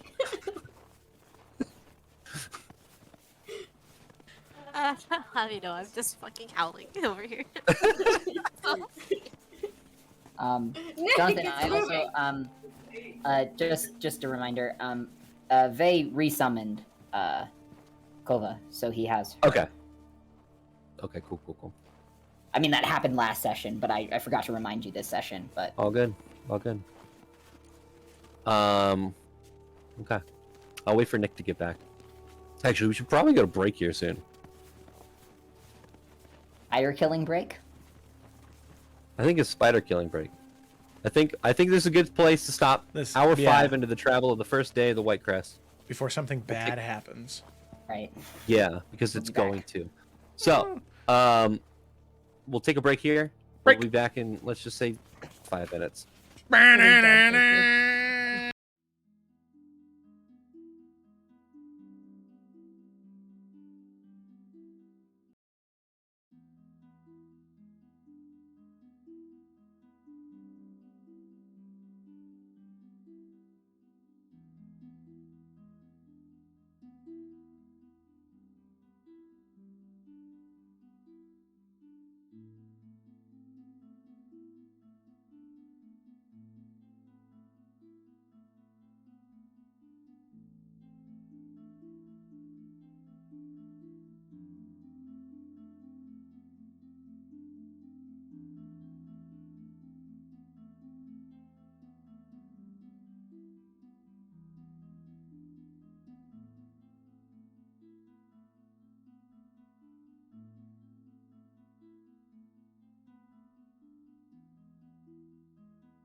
right, we're back.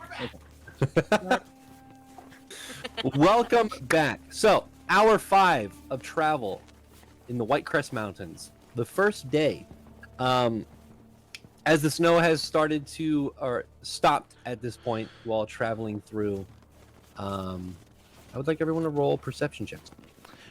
You got it, dude. Perception. Oh, yeah. I love rolling above 10. Oh, I'm gonna use my real dice. I don't see shit. I rolled a 1. Oh, Like a 3. Mm. Just too distracted by your brother. Yeah. Okay. It sounds weird when you say it that way. I'm just gonna go down the list. I'm gonna go down the list. Rian, what'd you get? 17. Okay. Gak. 18. Okay. Basil. Dirty 20. Okay. Yursa. 15. Okay. Vey. 3. Okay. And let's see what Ada got. Ada rolled a 7, but he has a +7, so 14. Good for him. Pretty great. Actually, I lied. It's 5, so that makes a big difference for me. that makes Roll no a difference. natural one. Vey, I will say you haven't been this far north of the White Crest, and it's a beautiful sight. You're kind of taking in everything. You feel at home. The cold is not bothering you right now. However, Rian, Gak, Basil, Yursa, there's a ridgeline where the valley of the mountains to your right kind of meets the ground. And you all, as you are stepping forward and keeping a keen eye to the dangers around, you do see what looks like movement off to the right side on this ridgeline. You see somewhat massive forms of white fur, 4 legs, elongated snouts of what look like wolves, but massive wolves. And there's a pack of about 5 of them that are looking at the party and kind of keeping in tandem with the party, but they are looks to be like they're trying to be stealthy. And Rian will kind of like, he'll like gesture to Yursa and be like, "Do you want to try and talk to them? Open a parlay with them?" Yours gonna glance up there. Does there seem to be like one that's leading the pack? What was your perception? It was only 15. Unless you want to make a new perception, or you can make a new perception or keep the 15. She'll look a little closer because it's worth trying to talk to them, but they're wolves and they might be hungry, so this could be bad. But yeah, she'll look for the leader. I'll make a new check.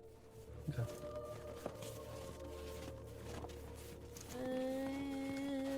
A 17. Ooh. Okay. Better. Just better. You start to hear what sound like wolf cries, and more howls. Okay. It's odd. You don't see a pack leader. It seems like all of these, there's not one that stands out to you as much as they are working very closely, tandemly together, keeping pace with the party. And the intelligence of these creatures seem a little bit higher than regular wolves are used to.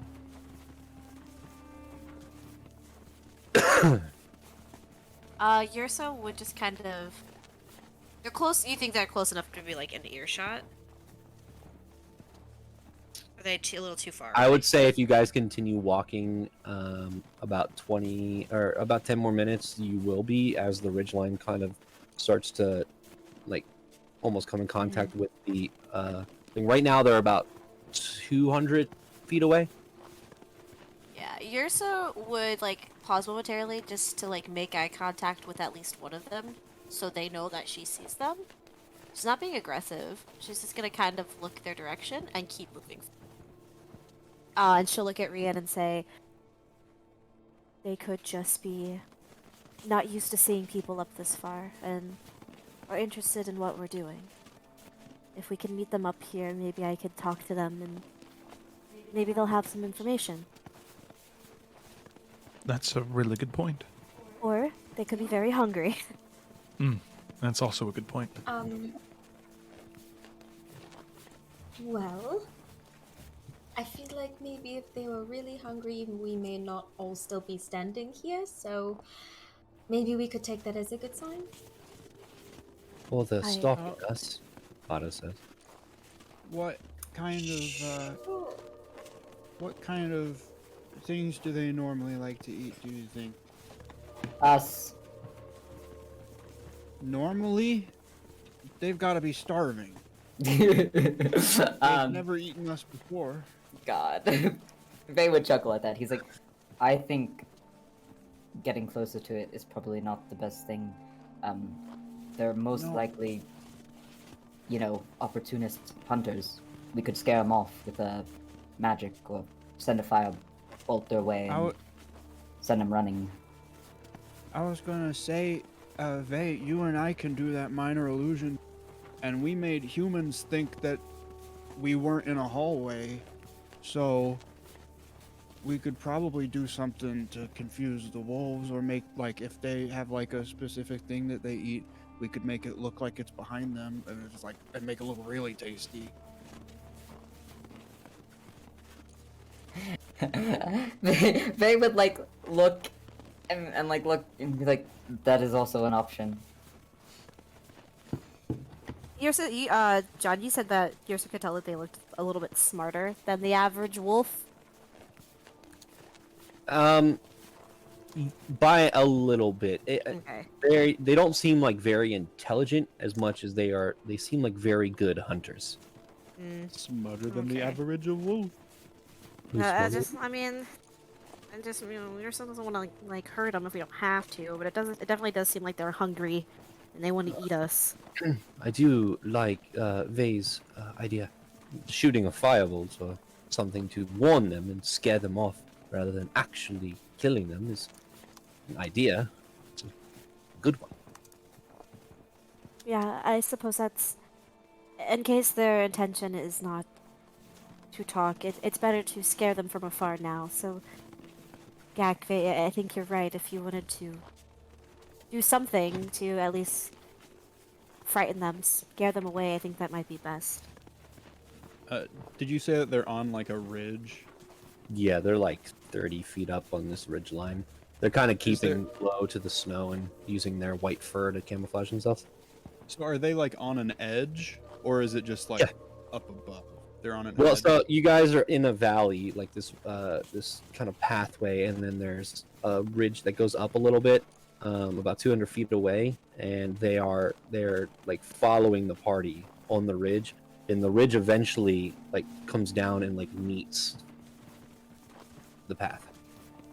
I'm worried that if we shoot something at them to scare them, like this, I mean, we can barely walk in this stuff. I don't want them to like slip. Like if we knock like the snow out from underneath them or something, and they go falling and tumbling. This is their home, Gak. I can promise you, they're going to be much better at traveling through this than we are. If you scare them, they should just turn and run. Safety. Question. Vay and Otta have lived in the snow for their whole lives. Does this look like avalanche territory? Ooh. Yes. Good question. Yes, it does. Yeah, you are at the bottom of a valley of a large mountain. All right. Question. Oh, no. Yeah. What Nick was trying to get across through Gak's minimal. Oh, I'm so sorry. Okay. Good, Yeah. good. Upon kind of like, since he didn't see the wolves originally, he was just looking around. So upon kind of fixing in on this, Vey would probably be like, actually, we don't want to do anything that would be too disturbing to the snow. We might cause an avalanche. So. And that is An worse than avalanche. wolves. Excuse me, Gak? What? You said something I missed. All right. Yes, can't you turn into a wolf? I can. Do you think that would maybe usher them away? It's worth trying. Ursa will turn into a dire wolf. Oh, okay. Otto was about to say, well, it could end up in two ways. Oh, she's a wolf. All right. She's a blue wolf, so it's special. I was going to say either Yasa will turn into a wolf and either piss them off more, or good reason with them. Well, I guess we'll have to see. Yeah, she's a wolf now. And she is going to like nod her little head, and then you're just gonna trot up there. Okay. As you turn into the wolf, all of you hear the howls from these wolves on the ridgeline, recognizing that there is another wolf in the area.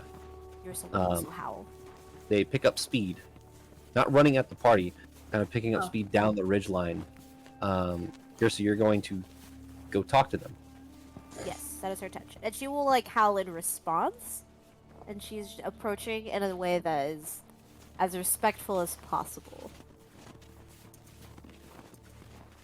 I mean, if it looks like they're missing an alpha, you could fucking push yourself into the alpha position and be like, I'm the dog in town now. I'm the new dog leader in of the pack, boys. Okay. What is the rest of the party? dog in town now. Actually, question: how far ahead does Yrsa go in direwolf form, and what is the rest of the party doing? Ursa would go right up to like maybe 20 feet away from where the ledge converges with the flat ground, Okay. and wait. So sit. The rest of you? Gak's like holding an action, I guess, but he's waiting to see what happens, and he's prepared to like minor illusions, some other animal sounds from another direction to make it seem like there's more than just Yrsa. Like there might be a bunch more wolves if they, that kind of thing. Yeah, I think that Rian might undo the straps. If the other party members that are there are okay with it, undo the straps on one of the mounts, so that way he can ride on it, so he can get there faster should anything happen, because the sled might cause some issues or cause it to be a little slower than normal. But just like the imagery of Rian galloping full speed on a reindeer. I love it. Put Rian in red and green. Deadly Santa Claus. I'm ready. He's old enough. Would sending work on the wolves? I think all it says is you can send to a creature that can understand you. Yeah. It says an intelligence score of at least 1. Yeah, but there's no guarantee it'll understand common. Right. You So, can like, try. Still in a Sure. language. Also, if Yrsa can talk to it as a wolf, then you might want to conserve your spell slots. Right. Yeah. I was gonna use that as like a, if it looks like things are going downhill, like maybe that could be. But I I will don't have say anything else that would not the cause description- damage. The description does say the spell enables creatures with intelligence scores of at least 1 to understand the meaning of your message. Okay. So sending is a viable option, should you choose. Okay. Yeah, so I'll say I'll have that like if it seems things are going downhill, and they're feeling more threatened by Yrsa instead of listening to her, then I could try to use sending and explain Okay. that we mean no harm and we're just passing through. Okay. Ada is going to kind of double back towards, kind of standing right behind Vey. Mm. And he's going to tap you on the shoulder and say, well, if this goes sideways, I'm going to stay behind you. I am very capable, but not very haughty, so I'll be back here. Yes, please do. Please stay there. And Vey is on Koga, so he's getting ready to have to run across if he needs to. Okay. With that, Yrsa, how are you approaching this? Are you the pack of wolves at this point? Which, by the way, these are dire wolves, but they are bigger than regular dire wolves. Sorry, go ahead. No, I was gonna. How are you approaching this? She is going to, if she doesn't spot somebody who is like an alpha or in charge, she was like sitting in the snow waiting for them to arrive, but as soon as they get down, she's going to stand and try to make herself look as big as she possibly can. She is like this teal dire wolf, but she is going to try to make herself look as imposing as possible. I feel like Yrsa would know that wolves kind of respect, you know, if she is an alpha, she is now, you know, like, it's not threatening, but it's like, I would tear your throat out if you give me the chance kind of look. Okay, make an intimidation check with advantage. Hey. Also, Jonathan, just for my thing, these don't look like the storm wolves from Sangsa, right? They look different? They look different. Yeah, okay. I will say, because you are close enough, Yrsa, I mean, the environment around you is cold to begin with, but these wolves specifically, you can see like radiating cold energy from their body. Oh, You can see that their eyes almost look like snowflakes in the pupils, and when just them breathing, it's weird. They don't give off steam from their mouths. That's dope. Yeah, she's doing her best to look as badass as they are. For the rest of you, these wolves start to circle Yrsa. Are you guys stopping? Are you continuing forward? You guys are about 40 feet. Are they down? Yeah, they're down. Off the ridge now. I think Gak is gonna do minor illusion to make it sound like there are more wolves, like beyond the ridge. Like just have it echo through. Okay. If For this, go ahead. if they're about 40 feet away, Vey's gonna like slow down because he doesn't want to wreck her negotiations, but he can still get to her within that span of time. So he's gonna slow so she can, I don't know, maybe talk it out. Yeah. Okay. Yeah. Whoever's controlling the sleds, I'm sure will pull them back a little bit.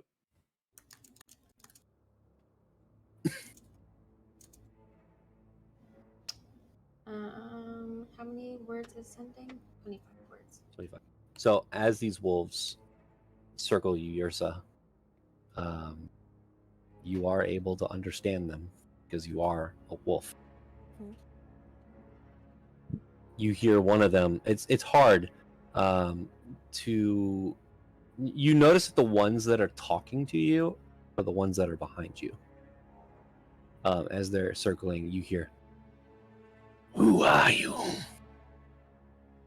Why are you here?"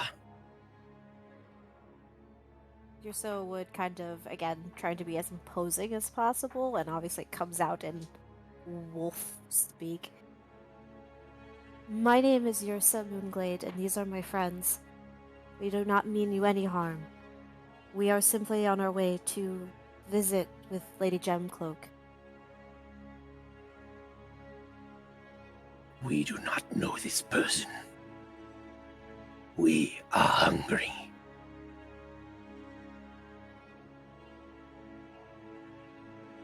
This person is few more days from where we are now, I saw a lot of interesting creatures back that direction. Your pack looks healthy and strong. I'm sure if you hurry, you could catch them. But we've caught you. Why would we leave fresh meat? Because we have been traveling without food for many days. There's nothing to eat from us. And I do not wish to have to kill you.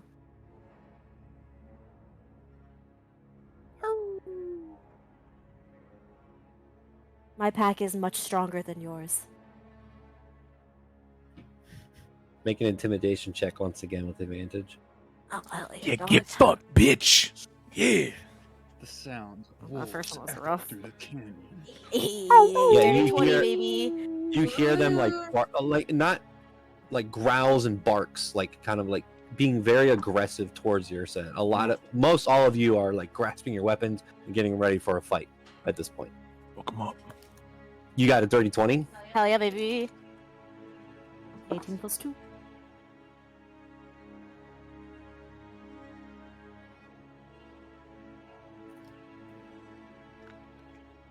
Yrsa will growl at the end of that statement as well.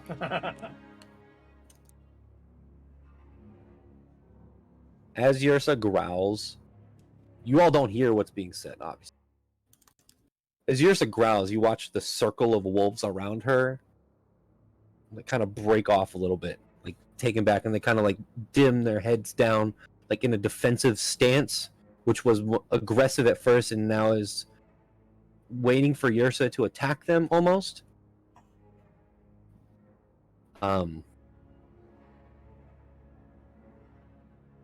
You hear, So you lay claim to this pack behind you. They are yours. They are. And if you're not careful, we are also hungry. So let us pass. And stop following us.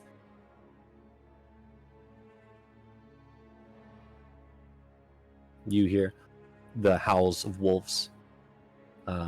Some of them have actually sat down at this point. And none of them are circling Yrsa anymore. As you hear,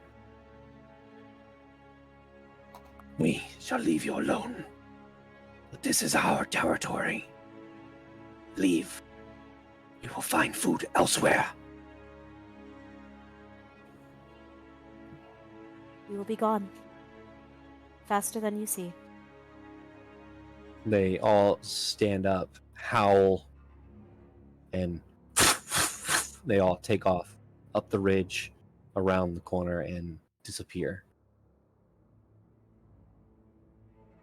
Negating any combat. Here's some tails wagging. Ow. Little baby howl. You're so like with her tail wagging. She has this big dopey dog grin on her face, and she comes like pawing back to the group. And she's like talking in wolf to them. Yeah, so we just had a very nice conversation. They're gonna leave us alone, and we're gonna just quickly leave. Is what you all hear. But she looks really happy when she says all that. Otto looks to Vey and goes, honestly, that was pretty impressive. I don't know what she said. I don't know what happened, but they're gone. And here's a wolf. She'll stay as a wolf for a little bit. Yeah. Basil is just gonna run up and like throw her arms around Yrsa's neck and just like give her all of the scratches. By the way, yours is a dire wolf, so your arms don't reach around, but you know. Okay, so it reaches like. Oh. Yeah. Tail wags. Oh yes, you're so great. Thank you for not making us food. Night, were you gonna Vey is say doing something? the hand motion. Yeah, Vey is doing the hand motion of, keep your voices down.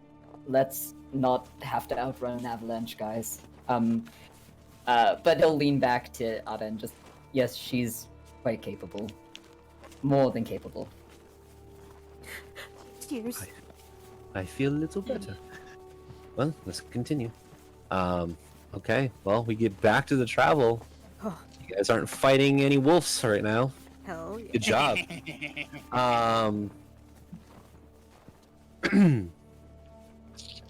Who hasn't rolled a weather dice? Me. Go ahead and roll a d6. Oh wait, yeah, I did. I rolled a 6 last time. I think it was the last one to roll. Someone else can roll. Sorry.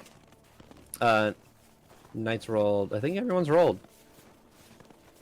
No, Yes. no one. Joe, I don't think you rolled. No, I did. I rolled the first You rolled the 6. first one. Fucking somebody roll. Nick, Okay, roll a I- d6. I'll Okay. roll. We'll Go, start Nick. over from the top. I'll roll. What die? D6. Oh, I never rolled a d6. I rolled a d8. Ah. Or something else, I guess. Oh, 6.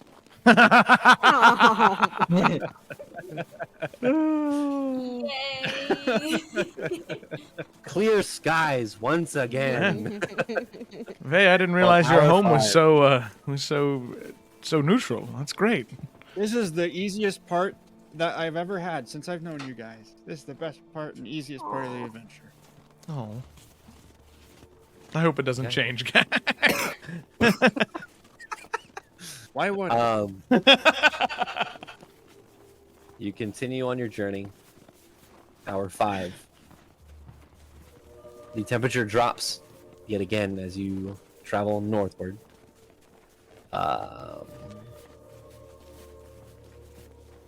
I'd like everyone except for Gak and Vey to make Constitution saving throws. Oh my god. Does As my it is now Belgura to the point. coat not help? With I am- advantage, if you're wearing the Bulgur. Ugly ass orange fucking coats. I hate Well, 'em. okay, so wait a minute. No. The leather. See, I thought the fur was on the inside. The fur on the inside is orange, but the leather that it was made from on the outside is probably like white. No, Fur's on we've, the we've outside. canonically said that the outside is bright orange. Well, whatever. Um, It Yeah, wouldn't be a no pimp kidding. coat. If, Rian's actually the reason why the wolves saw the party. Yeah, for sure. for sure. They 23. saw the bright Uh-oh. orange. Uh-oh. Could I? Oh, jeez, that scared I the am fuck a out of me. What Oh, you is don't need to that? roll it then. Okay. So I rolled a natural 1, and whenever I roll a natural 1 on Foundry, I made it so Thomas the Tank Engine shoots out of the screen like a bad 3D movie Why? from 2005. no, I So- missed it. You don't take a level of exhaustion from the cold. Everybody succeeds. Okay. I'm sorry, John. John, you're so upset about this. I'm really not, guys. You guys got 5 days in this place. We haven't even stopped the first day. Everyone succeeds. Fine. Whatever. Cool. I'm fine, guys. I'm having a good You time. continue on hour 6. At this point, you can see the white of the sky starting to turn gray as it's starting to become a little dark. I would like Rachel to roll d6. Peace.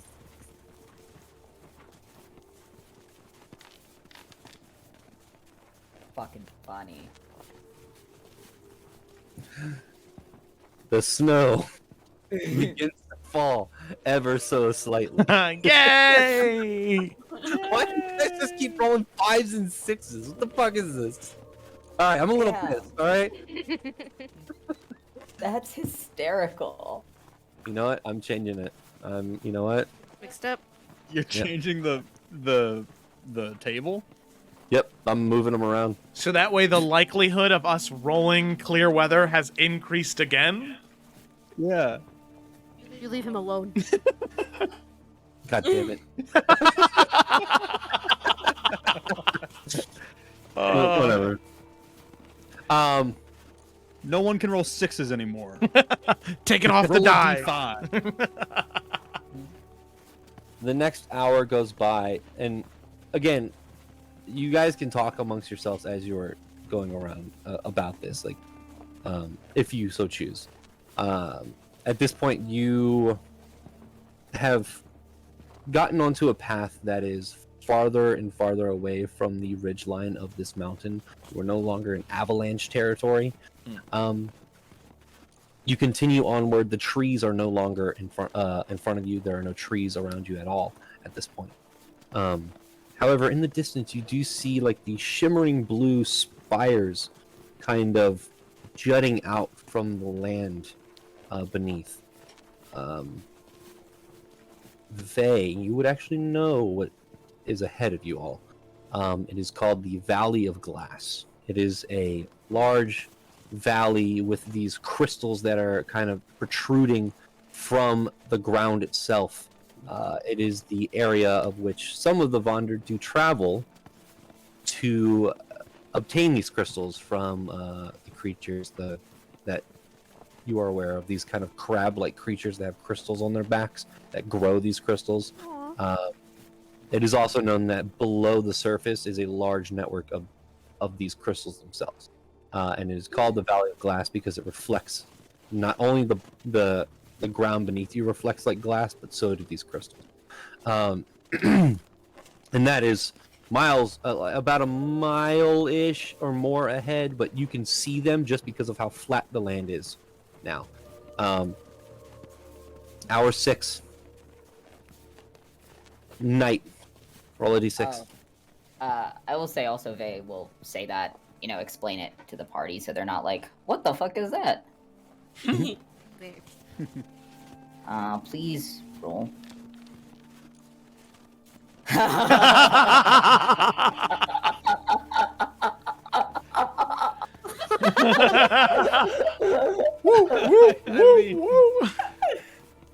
I'm kind of feeling for John a little bit. I am, yeah. Give us some We made bad him weather. not change the table because the likelihood of us all rolling 6s is insane. Yeah. Here's the thing, though. We're like getting it all out of our system now, and eventually we are only going to be rolling 1s and 2s. Touche. It's true. John, is where if it it makes you doesn't feel matter. better, yeah, exactly. If it makes you feel better, this will probably be in the Guinness Book of World Records for the most the statistically impossible dice rolls. Yeah, of course. The temperature drops once again. The skies are clear, but the temperature does continue to drop. You were getting into your almost 7th hour of this journey. I would need everyone again who rolled Constitution saving throws last time to roll them again. So, Rian, Basil. That's it. More than 3 hours has passed since the last time we've done this, right? For your druid shape, I think this will be like the last one. Okay, cool. I just want to make sure. Okay, you both succeed. You continue forward. The cold, you can feel it. It is almost as though you don't have a jacket on. How cold it is right now. But you are pushing through because you guys are moving at such a steady pace. Your body has heated up enough to keep you going without exhaustion. You have been traveling for 7 hours. Actually, no. You know what? Everyone needs to roll on a Constitution saving throw. This is separate.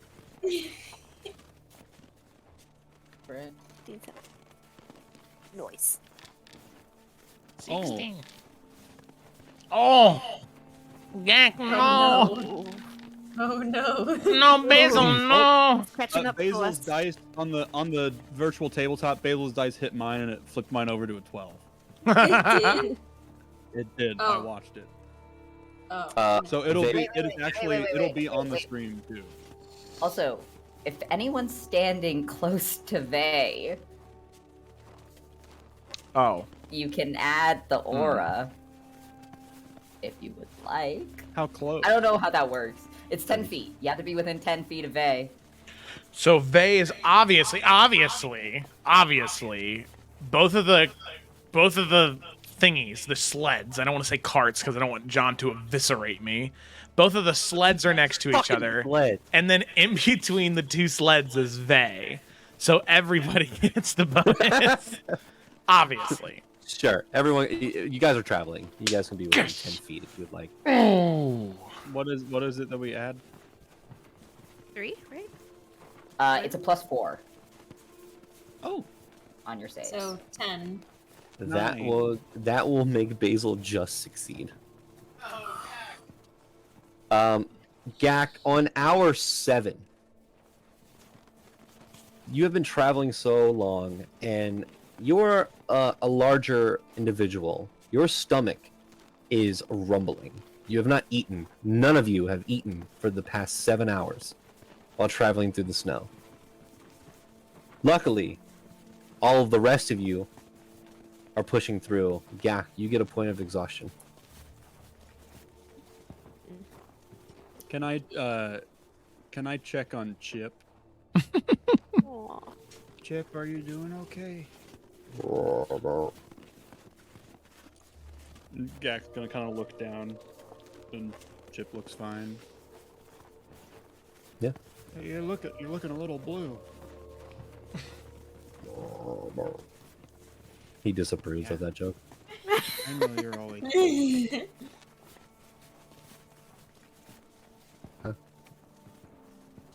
So I will say at this point, if you all want to eat, you'll have to take a small rest. Mm-hmm. A long We rest, should but you can probably- take 10 minutes to go ahead and eat. Yeah. How much more? How many more hours of travel do we have left in the day? I would say total would be 10, and you're at 7. Okay. Yeah. So we can rest and take a Let's take a eat. quick snack break. Pass around the jerky. Except for not for Jerky. Ursa. Oh. It's been a while. Okay. It's been a while. You all take a second to eat. Is there anything you guys would like to discuss or talk amongst yourselves, or just? Is everyone else's jerky kind of frozen? Yeah, but you know. All right. That's it. That's all I've got. You're saying she's not a dog anymore, and she kind of like licks her hand, but it's not a paw, and then she realizes that, and she stops. God. Faye is just like looking at both of them. Are you both alright? I just wish my jerky wasn't frozen. That's all. I haven't been a wolf in a very long time for such a long time. Okay. Kind of hurts my teeth. Somehow, I'm fine. Ada has like a thermos almost, and he's like drinking soup out of it. Okay. Now wait a minute. If I would have known that was an option, I would have bought one. You I'm did just kidding. not. How was I supposed to know that thermoses existed in your fantasy world, Jonathan? I said something like a thermos. I didn't say it was a thermos. Okay, well, my point still stands. It's like a metal line. Yeah, whatever. mug with Okay, a cap. Brienne's got cold jerky. Ada has hot soup. Whatever. Would It you could be like cold some? soup. It could be cold soup. Ada, Yeah, what temperature would you say the gazpacho. soup is? Is it warm? Relatively, yes. Yeah. Okay. All right. That's what I thought. Yeah. Okay. This gazpacho soup's burning my lips. Would you like some? Actually, if you'd be willing to share, I'd love some. He gives it to you. Oh, thank you. He'll Drink take a small sip. He'll pair it with a bite of jerky, so the jerky melts from the warm soup, or it thaws, I guess is the better word, and hand it back to Autumn. Also, Rian, I would say that your beard actually has like frost in it. And stuff. Oh, But nice. Snot running Wow. down is like freezing in the mustache. Love it. Yes, Gak's Faye? gonna reach into his bag and eat a second ration. Okay. Does not remove the exhaustion. Faye's just snacking on this stuff perfectly fine. He doesn't know if his like bacon didn't freeze, whatever his ration was didn't freeze, or if his teeth are just sharper, but he's not struggling. And he's like, what's happening? They're not from here. They're having a really hard time. I know, it's difficult for them. We should start a support group. Well, let's see if we actually survive. Yeah, you know, we could start a support group to support the survivors, of which there will be a few, probably, right? Well, let's hope that all of us Did survive. we hear this conversation? Oh, Otta's not, whispering. They're just talking back and forth.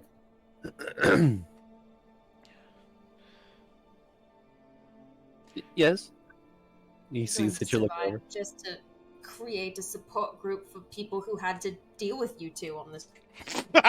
Very fair. You, Another support group for survivors. we have 4 more days. We do have. Listen, 4 more I days. don't think now is the time to be breaking up into factions. I've read enough like horror novels about people trapped in the frozen wilderness, and we shouldn't be doing this on day one. That seems bad.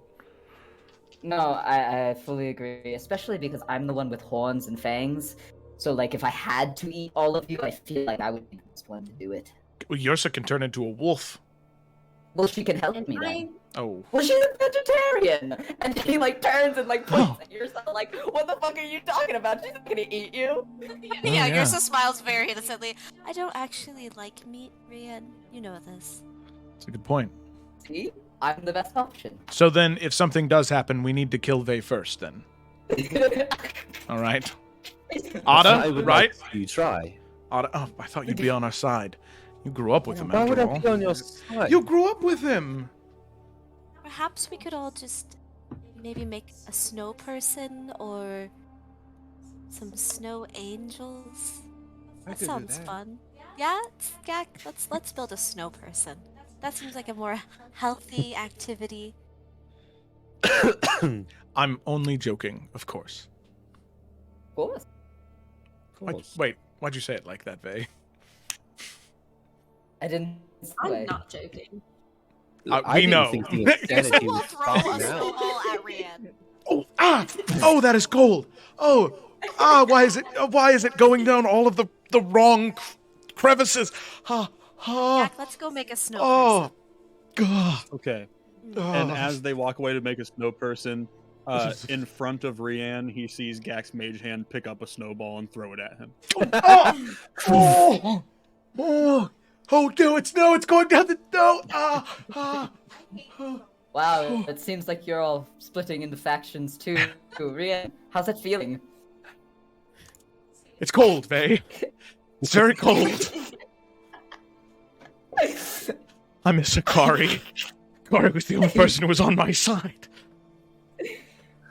With that, Yursa and Gak, for the next 15-20 minutes that you guys stay here, eating and taking a rest. This will be considered a short rest if anybody gains anything. I don't think anybody's used anything yet. No. Yursa and Gak, you make a wonderful snow person. Hell yeah. Left behind as you guys pick up and travel once again, leaving almost like a little breadcrumb trail. There's now a little snow person that will be there probably forever until it's broken by something, because it's in the snow. It's not like it's gonna melt. With that, Kayla, roll me a d6. Hour 8. This is the one. This is the one that's not going to be a 6. Yeah. Look at that.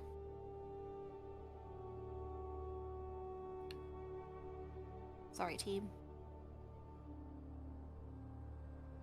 The snow starts to pick up. It didn't roll for me. What did you get? I didn't see any roll, but Oh, a Oh. 2. A 2. Yeah, sorry, team. Yikes. Oh, my thing's hidden for some reason. Has it been that way the entire? I think you're maybe roll- put your rolls to 2 GM only. I apologize. Yep, I did. That's I okay. apologize. Where is it?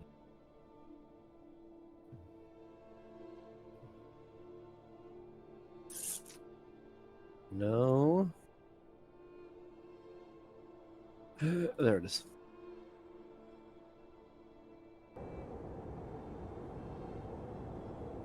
The wind starts to pick up, and the snow does as well. Let me go ahead and give you this.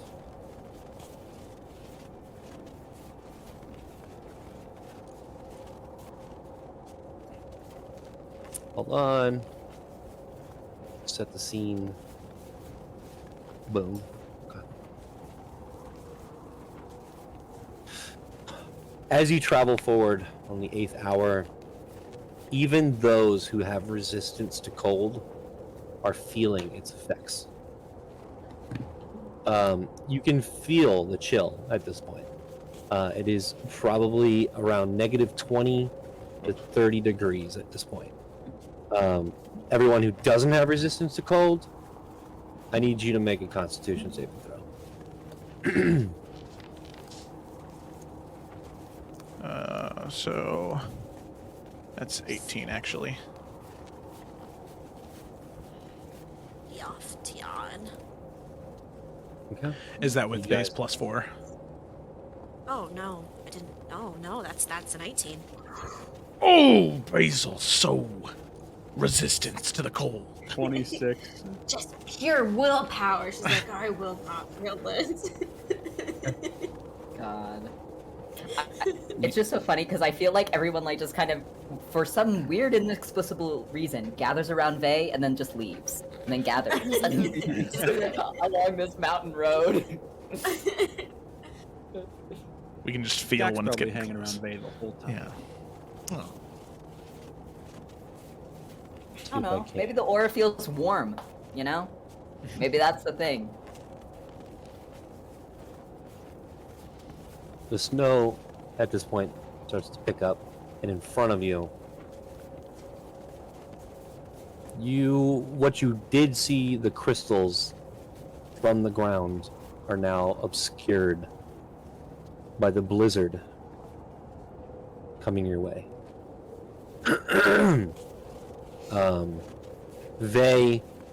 You and Otto would be able to quickly ascertain that you all probably have about 20 minutes, 30 tops, to find some sort of shelter or some sort of breakage from the blizzard that is about to be over top of you all. So, we're in a valley right now, you said? It's not so much, well, I mean, the whole thing is technically a valley, because of the mountain ranges that are on either side, but it's a larger, like, more spread out, flat-ish terrain area. There are rocks that are sparse throughout. There are outcroppings of stone closer you get to the mountains. Okay. Because we could set up our tents behind like an outcropping of stone, and then we can just also build up a snow wall on the blizzard side, whichever the way the snow is coming from. And snow is an insulator, so and you can use it. You can do it fairly fast. I don't know. That was just my idea. Nah, this is Yeah. where Vey's from. You're so interested. Yeah. No. Okay. Yeah. Yeah. Also, I took winter survival classes because I broke my leg falling off a cliff skiing. Oh. So. I trust you. Wow. And yes, Yeah, yeah, so- as soon as like Vey like kind of like voices that, you're so 100% be like, yep, let's do that. Yeah. So he's just gonna try to find one where there's not a lot of powder and it's more rocky, just so there's not avalanche territory again. And then he's just gonna, use the rocks to their benefit to kind of provide that natural buffer before building up the snow with whatever the rocks doesn't kind of shield against, I guess. Okay. All right. I would like whoever is helping with this to make survival checks. Definitely help. Well, I'll say, Vey, if you're heading this up, you can make a survival check with advantage. Or if Okay. anybody has a better survival and would like to just get advantage from helping, it's up to you guys. I got a +8 in survival. Yeah, I don't have a great survival, so if you would like that. Yeah, I got you 5th. As your speciality. Not in this weather, however, but... Ooh, okay, with advantage you said, right? Yeah. Okay, because that was a 3. Mm. Hey, that's much better. That was a 14 plus 8. Yes, math. Quick math. 22? Okay. Yeah, Oddly enough, Yursa, who is not used to this climate whatsoever, has very good survival instincts. With Vay's assistance and direction, you all are able to get behind a large boulder kind of sticking out of the ice and snow, which probably looks like it fell from the mountain range next to you. You guys are probably 60 feet away from the base of the mountain at this point because you had to get closer to get near all of the stones. To Yursa, if you want to make a perception check for caves, because you said something about them in the chat, you can. It's just back up just in case. I'll look around. Cave would be great. If there's a bear in the cave, we got to talk to that bear. But if there's not a bear in the cave, then we own that cave. 27. I rolled a 19 plus 8. Nice. Okay. I will say with that, you are able to see the entrance that looks like some semblance to a cave. Is probably like 200-ish feet on the other side of the boulder north. So you're 60 feet from the edge of the mountain and then 200 feet forward. Have we already completed, though, our little fortress? Yes, I would say that you kind of. Well, here's what I'll ask. The blizzard is about to be upon you all. You can chance it and try to get to the cave. Or you would have already created this barrier to possibly assist with getting through the blizzard itself. I like the phrase "chance it." Yeah, I don't think we should risk it. So I think we, you know, with like Vay kind of knowing what he's talking about, like I don't know. Yursa feels confident that together they could create something that will at least get us through, like, hopefully the thick of it. And if worse comes to worse, like, Yursa would point out the cave so everybody could see it. So if something goes drastically wrong, we at least have a plan. Okay. Gak would probably ritual cast Unseen Servant, just so there's a thing there that can help, even though I don't think it actually would help. But Gak's probably like, this is going to be great. So we'll go around and like try to check to see if there are holes in the snow walls and stuff. Oh yeah. Okay. Fortify. It's just walking around padding the walls. Okay. At this point, the blizzard is upon you all. Have you started a fire? Yes. Yes. For Okay. sure. Definitely. Yes. How do you plan on protecting the fire? Rian would know this from all the time that he spent camping out in the wilderness, and you can pretty much do this anywhere, is you pretty much dig like a hole like that goes down in two ways, like kind of creating a U shape, and then at the bottom of that U, you light the fire there, so it's protected from the wind, and can still provide warmth to the area that we're in. I watch Dual Survival. Okay. This is like everyone who watched Bear Grylls is like, that is a fucking fact I never would use. Here it is. Useful in my D&D game. Yeah. Okay.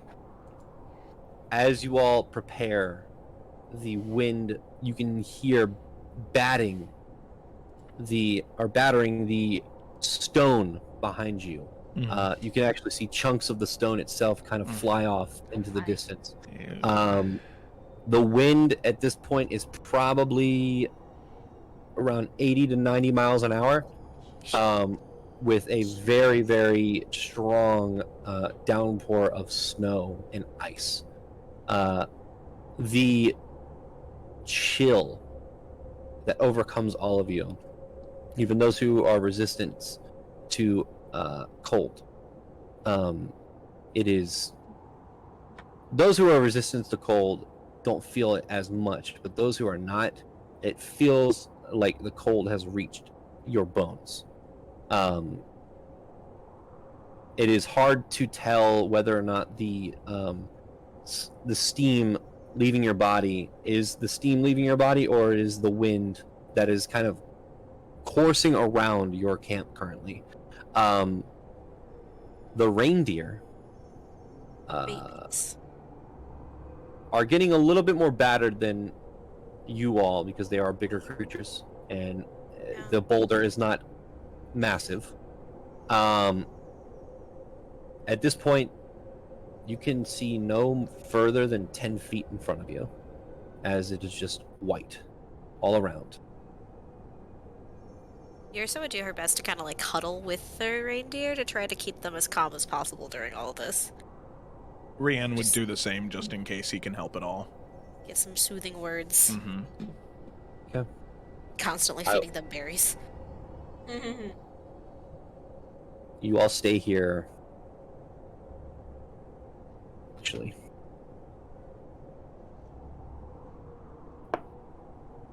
Okay. You all stay here for about an hour, and the blizzard persists.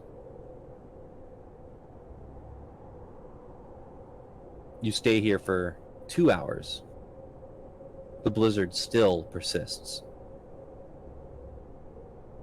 Everyone make perception checks. Ooh.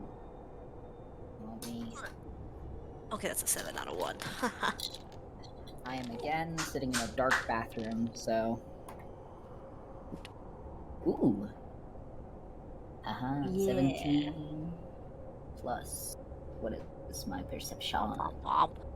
4. Oh, twins. 7 plus 4. Okay. 21. Okay, 21. Ooh.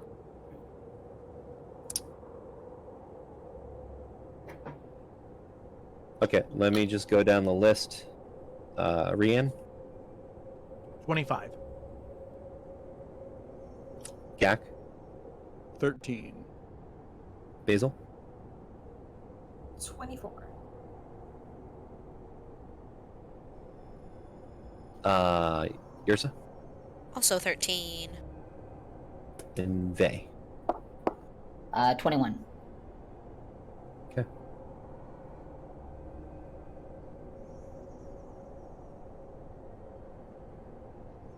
I also need everyone, Vey with advantage, and Gak with advantage. I need everyone else not with advantage, obviously, to make Constitution saving throws. So mine would actually be a normal one because I have disadvantage to saving throws with exhaustion. Yep. Mm-hmm.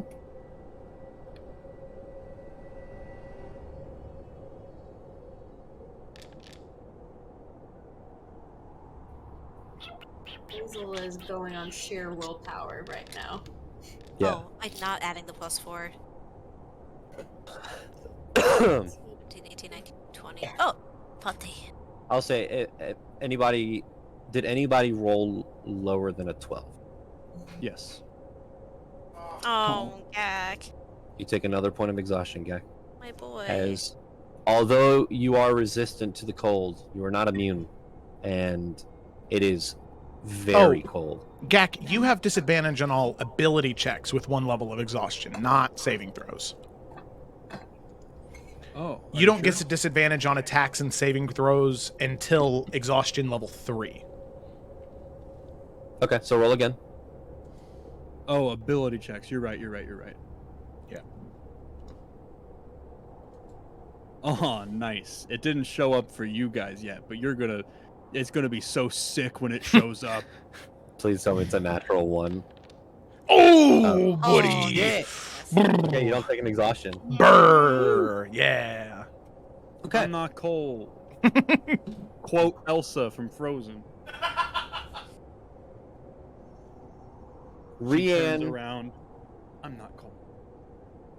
So, all of you are kind of huddling together. Even Ada, at this point, is like, oh, this is actually really cold. I'm not used to this. Fucking Faye looks at him, he's like, Oh, you're pathetic.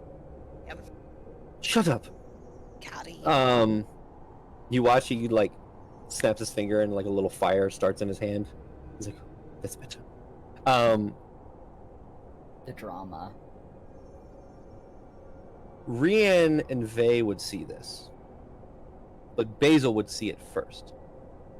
And Basil, this whole time, you've been so persistent. You've been kind of pushing through the physicality of everything, and your mental fortitude at this point is impeccable. There's something about this trip to Lady Gemcloak and something about the purpose ahead of you is pushing you forward. And as you are kind of just taking a second to yourself, you look up. The entirety around you within 10 feet, you cannot see anything. It is just blanket of snow around you. However, on top of the boulder, you see kind of looking down. The other two of you see this. Basil, you hear a voice in your head say, "Look up." And you can recognize the voice of the Raven Queen as you look up and you see a white-furred creature, bipedal, with large twisting horns. Not one, not two, not even three, but 4 Yetis that are using this blizzard to conceal themselves. You watch as the one on top of the boulder lashes down and grabs one of the reindeers by the horns and starts to pull it up. How fucking dare you? Sorry. And it's going to make an attack on the reindeer. No, yours is not gonna be happy about that. Fuck that thing. Can I respond? Oh yeah, Rian seeing that. My babies. Can I do sending? Can I see it enough to do sending? Can I? It is by the greatest chance that you even see this thing. Okay. So it has a surprise No. beforehand. You watch it grabs the antlers, pulls the reindeer up. You hear that horrible like deer doe sound where it kind of like makes that a squeal as it takes its neck and bites into its neck. And it starts to pull the reindeer over top of the boulder as the other Yetis start to close in on the rest of you. And another one, you can take a reaction at this point, is going to lunge out at the other reindeer and try to pull that one into the blizzard. Oh, yeah, so no. the 3 of you can react to this. Fuck Yeah, that Rian shit. would immediately say, Probably not. Yetis! And would go to like try and interpose himself between him and the reindeer and the Yeti. Yeah. So since this is reactions, is it just like an attack action or just the one attack? Just the one attack. Okay. Come on. Ah, yeah, 27. Now, say for the sake of it, I will take you to this map, and you can place your tokens here. Oh, fucking yeah, dude. If So- you gets reactions, he'll do a thing as well. Damn Joe, it. sorry. Oh. Does anyone know how to move the map without right-clicking? Because I can't right-click on a laptop right now. Is it hold a on, two-finger touch thing? I got you. it's Hold not- on. Give me a second. Sorry, it's not doing No. anything, and Mine's really. Oh. it just disappeared. Yeah, no. Well, give me a second. I'm going to activate this other one. And I'm going to bring you back to it. And then it should center you on the map now. Sorry. No, You're good? Never apologize. My computer's like touchpad is kind of fucked up because I've smashed it a bunch. Because I take it. I didn't mean to. It's not on purpose. Oh yeah. Is everyone back on the battle map? Yes. No. No. This is gray for me. You gotta refresh if it's still gray. Yeah, just refresh. Oh, my B. Is this one over here the one that I'm next to right now? Is that the one that was grabbing at the reindeer? Yeah. Okay. All right. So I can be that far away and still hit it. So I will. I will say we're not going into straight combat right now because it's almost 12 o'clock for me. But I will let you all get your surprise attack, or not surprise attacks, reaction attacks to the one that is dragging the other reindeer away. Which, by the way, the one that has been drug up the top of the boulder, has one of the sleds on it. Oh.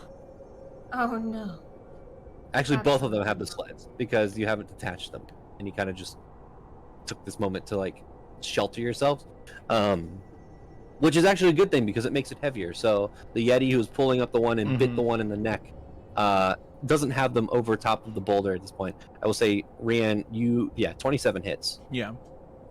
And then on this one, I would like to activate the fire rune on it.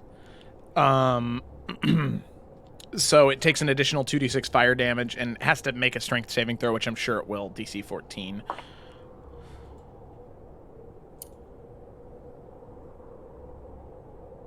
So wait, is it this one that Yes. the... Okay. That is 13 piercing damage. Yep, and 7 fire damage. Let me look up something. Okay.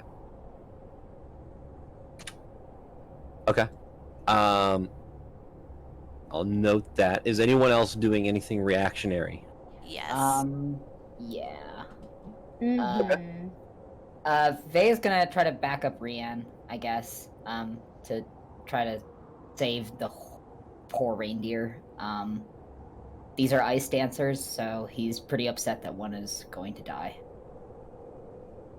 Okay. So I guess he'll just... My thing is not rolling! Also, sorry, this is something I forgot because it's a new class thing. Rian, when he hits it, he'll mark this Yeti as his favored foe for right now. So, for the first time on each of your turns, when you hit the favorite enemy and deal damage to it, including when you mark it, deals an extra 1d4. So I'm throwing that d4 in there now. So it's an extra 2 damage. Sorry. Nice. Okay, so my thing is not reloading at all. I can't get on the map, so I'm just gonna roll on my... Okay, and... you're fine. You're I'll say... Holy shit! Don't tell me you're not 20. Yes! Okay. Here, I'll Alright, roll share my damage. screen. That way, Fuck if you wanted that to... Yeti. Yeah. Fuck yeah! Fucking Fuck that Yeti. I hate that Yeti. It killed an ice dancer, man. fucking spike that bitch. Spike that bitch. I will say the ice dancer isn't dead yet. Okay. Well, take Okay. Joe, does But is gravely stream wounded. mess up the overlay? What's up?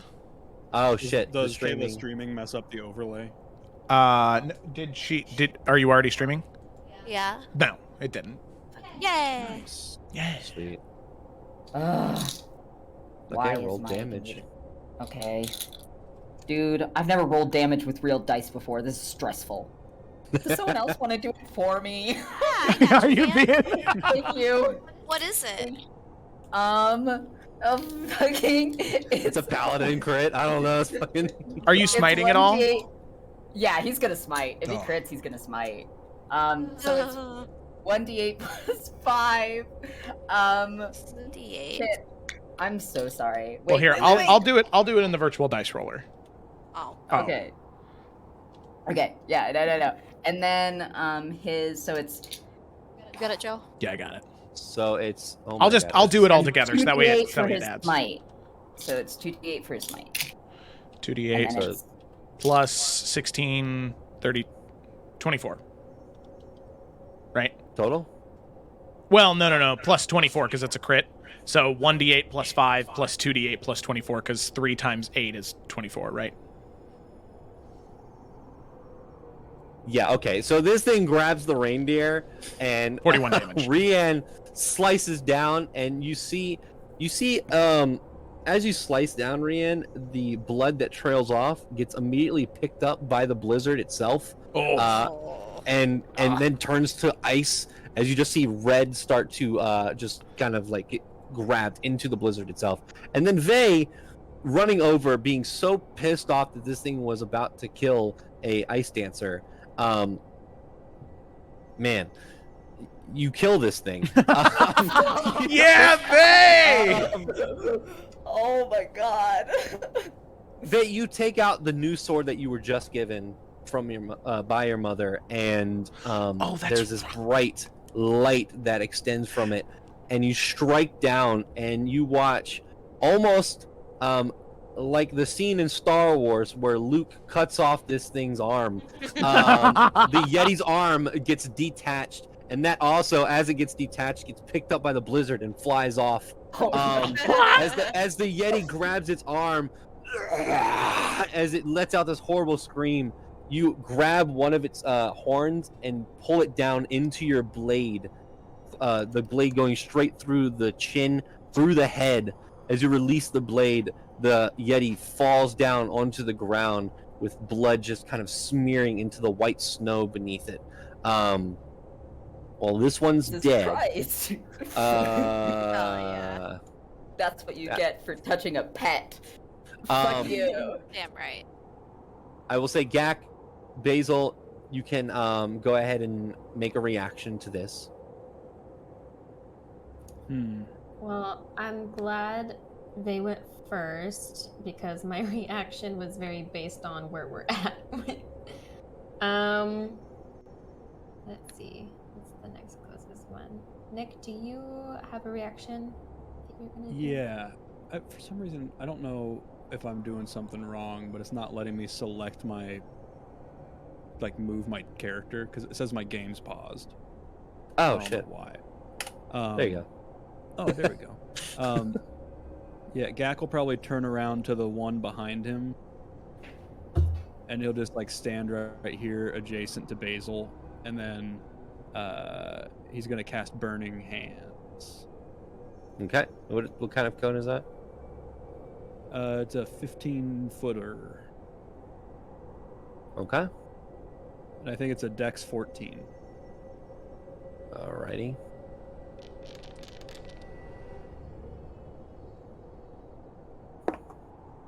That's a fail. Dang. I think does it do half or does it get out of the way? It failed, so it takes the full damage. Oh, then never mind. Then that's 10, and then it says the fire ignites any flammable objects in the area that aren't being worn or carried, but I don't know if anything would be. No, the wind would immediately put these fires out. But you do see as the fire hits it, and Rian, you would have. Why is there two bays? You also would have noticed this when the fire hit this creature, and when it hits this creature, Gak, it has a visceral reaction. As the fire hits it, it kind of like freaks out and starts flailing its arms in a very rageful but also fearful way. Use fire. Okay. Basil? So the only reaction I have for her is Sentinel at Death's Door. Oh no, so it's not actually a reaction. You can use one action. So you can cast a spell or try to hit something. Gotcha. I am caught up now. I am going to. Let me see.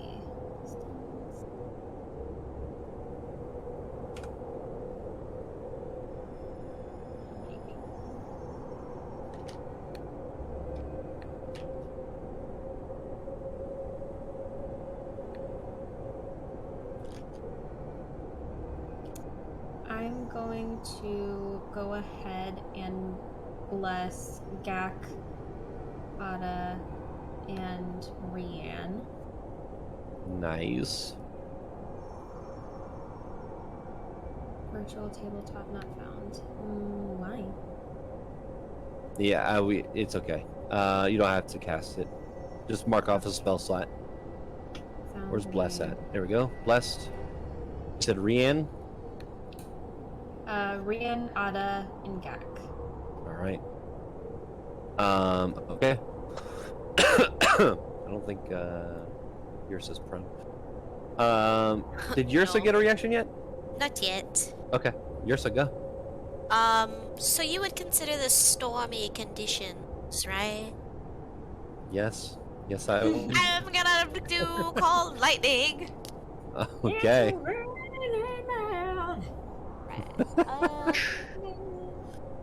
I think. Let's go. Scary conditions. There's so many around. Yeah, let's do after one Gak hit. Yeah. So we'll go there. 10 feet tall. Okay. Yeah. Wait a second. I'm just gonna do this so I can keep it in the.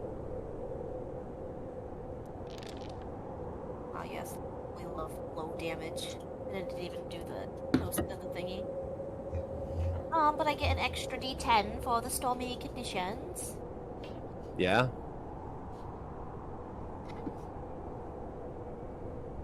Hey, thank you. It's also a 60-foot radius and at a point which I can see directly above. So they have to give me a dexterity saving throw. So if it's a 60-foot radius, does that Jesus Christ, no way. does that mean everybody gets struck by lightning around here? So cool. Okay, great. Yrsa is now Storm from X-Men. God. Creatures you select, right? Yeah.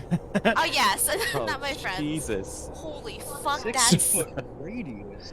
So yeah, I think you Good pick God. one creature within the 60-foot radius that's Oh, struck do by I? lightning. Yeah. Oh, And then on that's any other lame. turn, you can keep picking creatures Keep to get struck by striking lightning. people. Yeah. Okay, alrighty. So it's Is like this a better? Holy There we go. That is I better, guess. yeah. The opacity is. Right. Yeah. I don't know, man. It's a lot. But I'll choose the creature that Gak first hit right here. He's a different one. Well, let's So just 22 do- points of damage total. We're gonna just do thick fog. Yeah, that's better. Yeah, there we go. What is it 22 points of damage, right? 14 plus 8. on this one? 22 on 22. Yes. Holy shit. Yeah, fucking you. All of those who pay attention watch as Yrsa above inside of the blizzard itself creates a dark storm cloud that calls down the largest, most visceral shock of lightning down upon this Yeti. You can it almost turns the Yeti into an X-rayed creature, as you can see its skeleton as it gets shocked by this lightning. That guy's not doing. He's not having a good time. He's not doing good.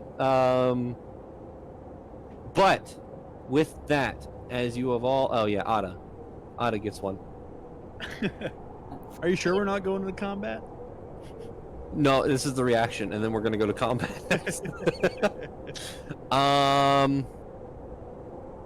is Ada gonna do? Ada's got a lot of shit. Like a lot of shit.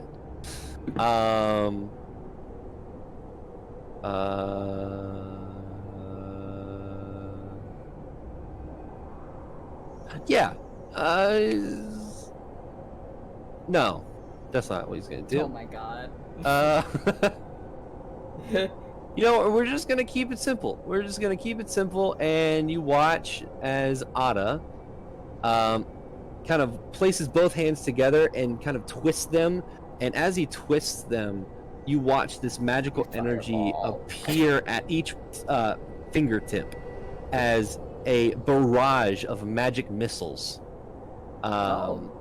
make their way over to one of these Yetis. And, you know, because he can, he's going to cast Magic Missile at 6th level. Good God. So that's what is this? It's called lightning. So let's see, how many missiles is that? Let's see. 1d4, 3 of them, and then it creates one more dart after second level. So that's 3, third, fourth. So that's 8 missiles. I think that's right. Jesus Christ. So 8d4 plus 8.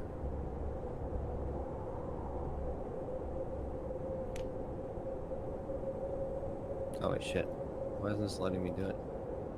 That's fine. Whatever. I'll just do this.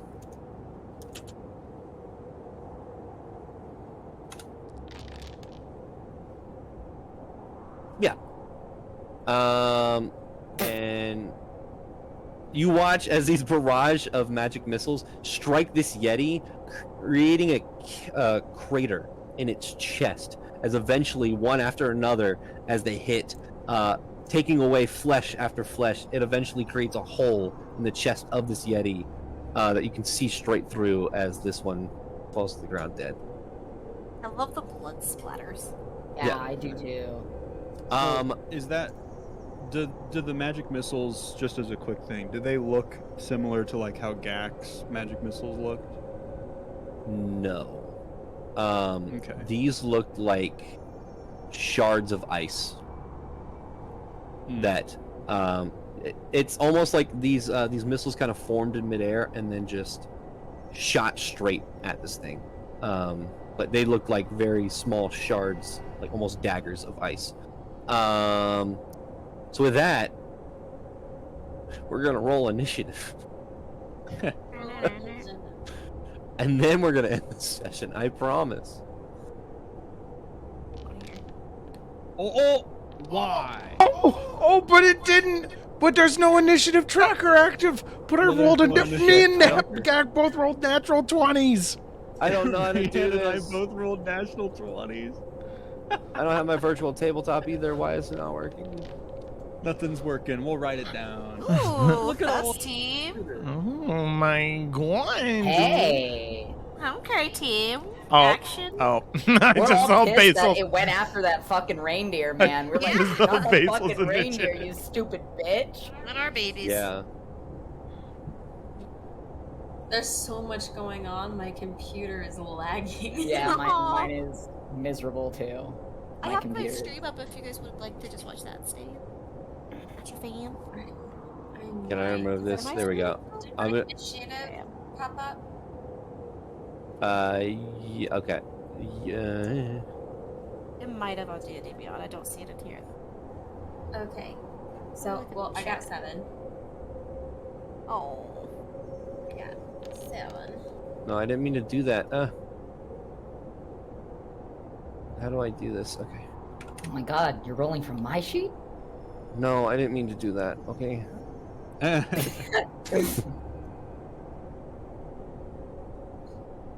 kind of freaking out. I don't know why I went this far into explaining the combat.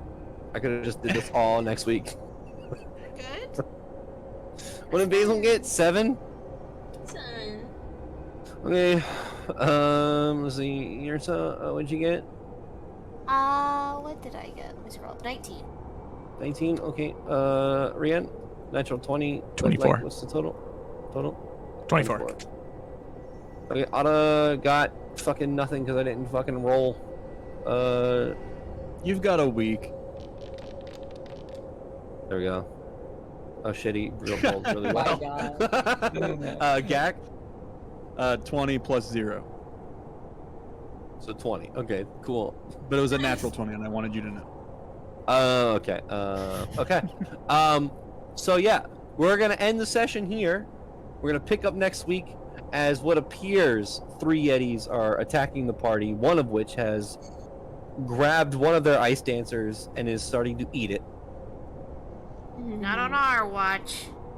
We are Our watch. 8 hours into the first day of travel within the Whitecrest Mountains, Yeah. with still 5 days to go. So, with that, Mighty Morphin time. With that, we're going to end the session. Thank you for watching. We'll see you in the next one. See you in the next one.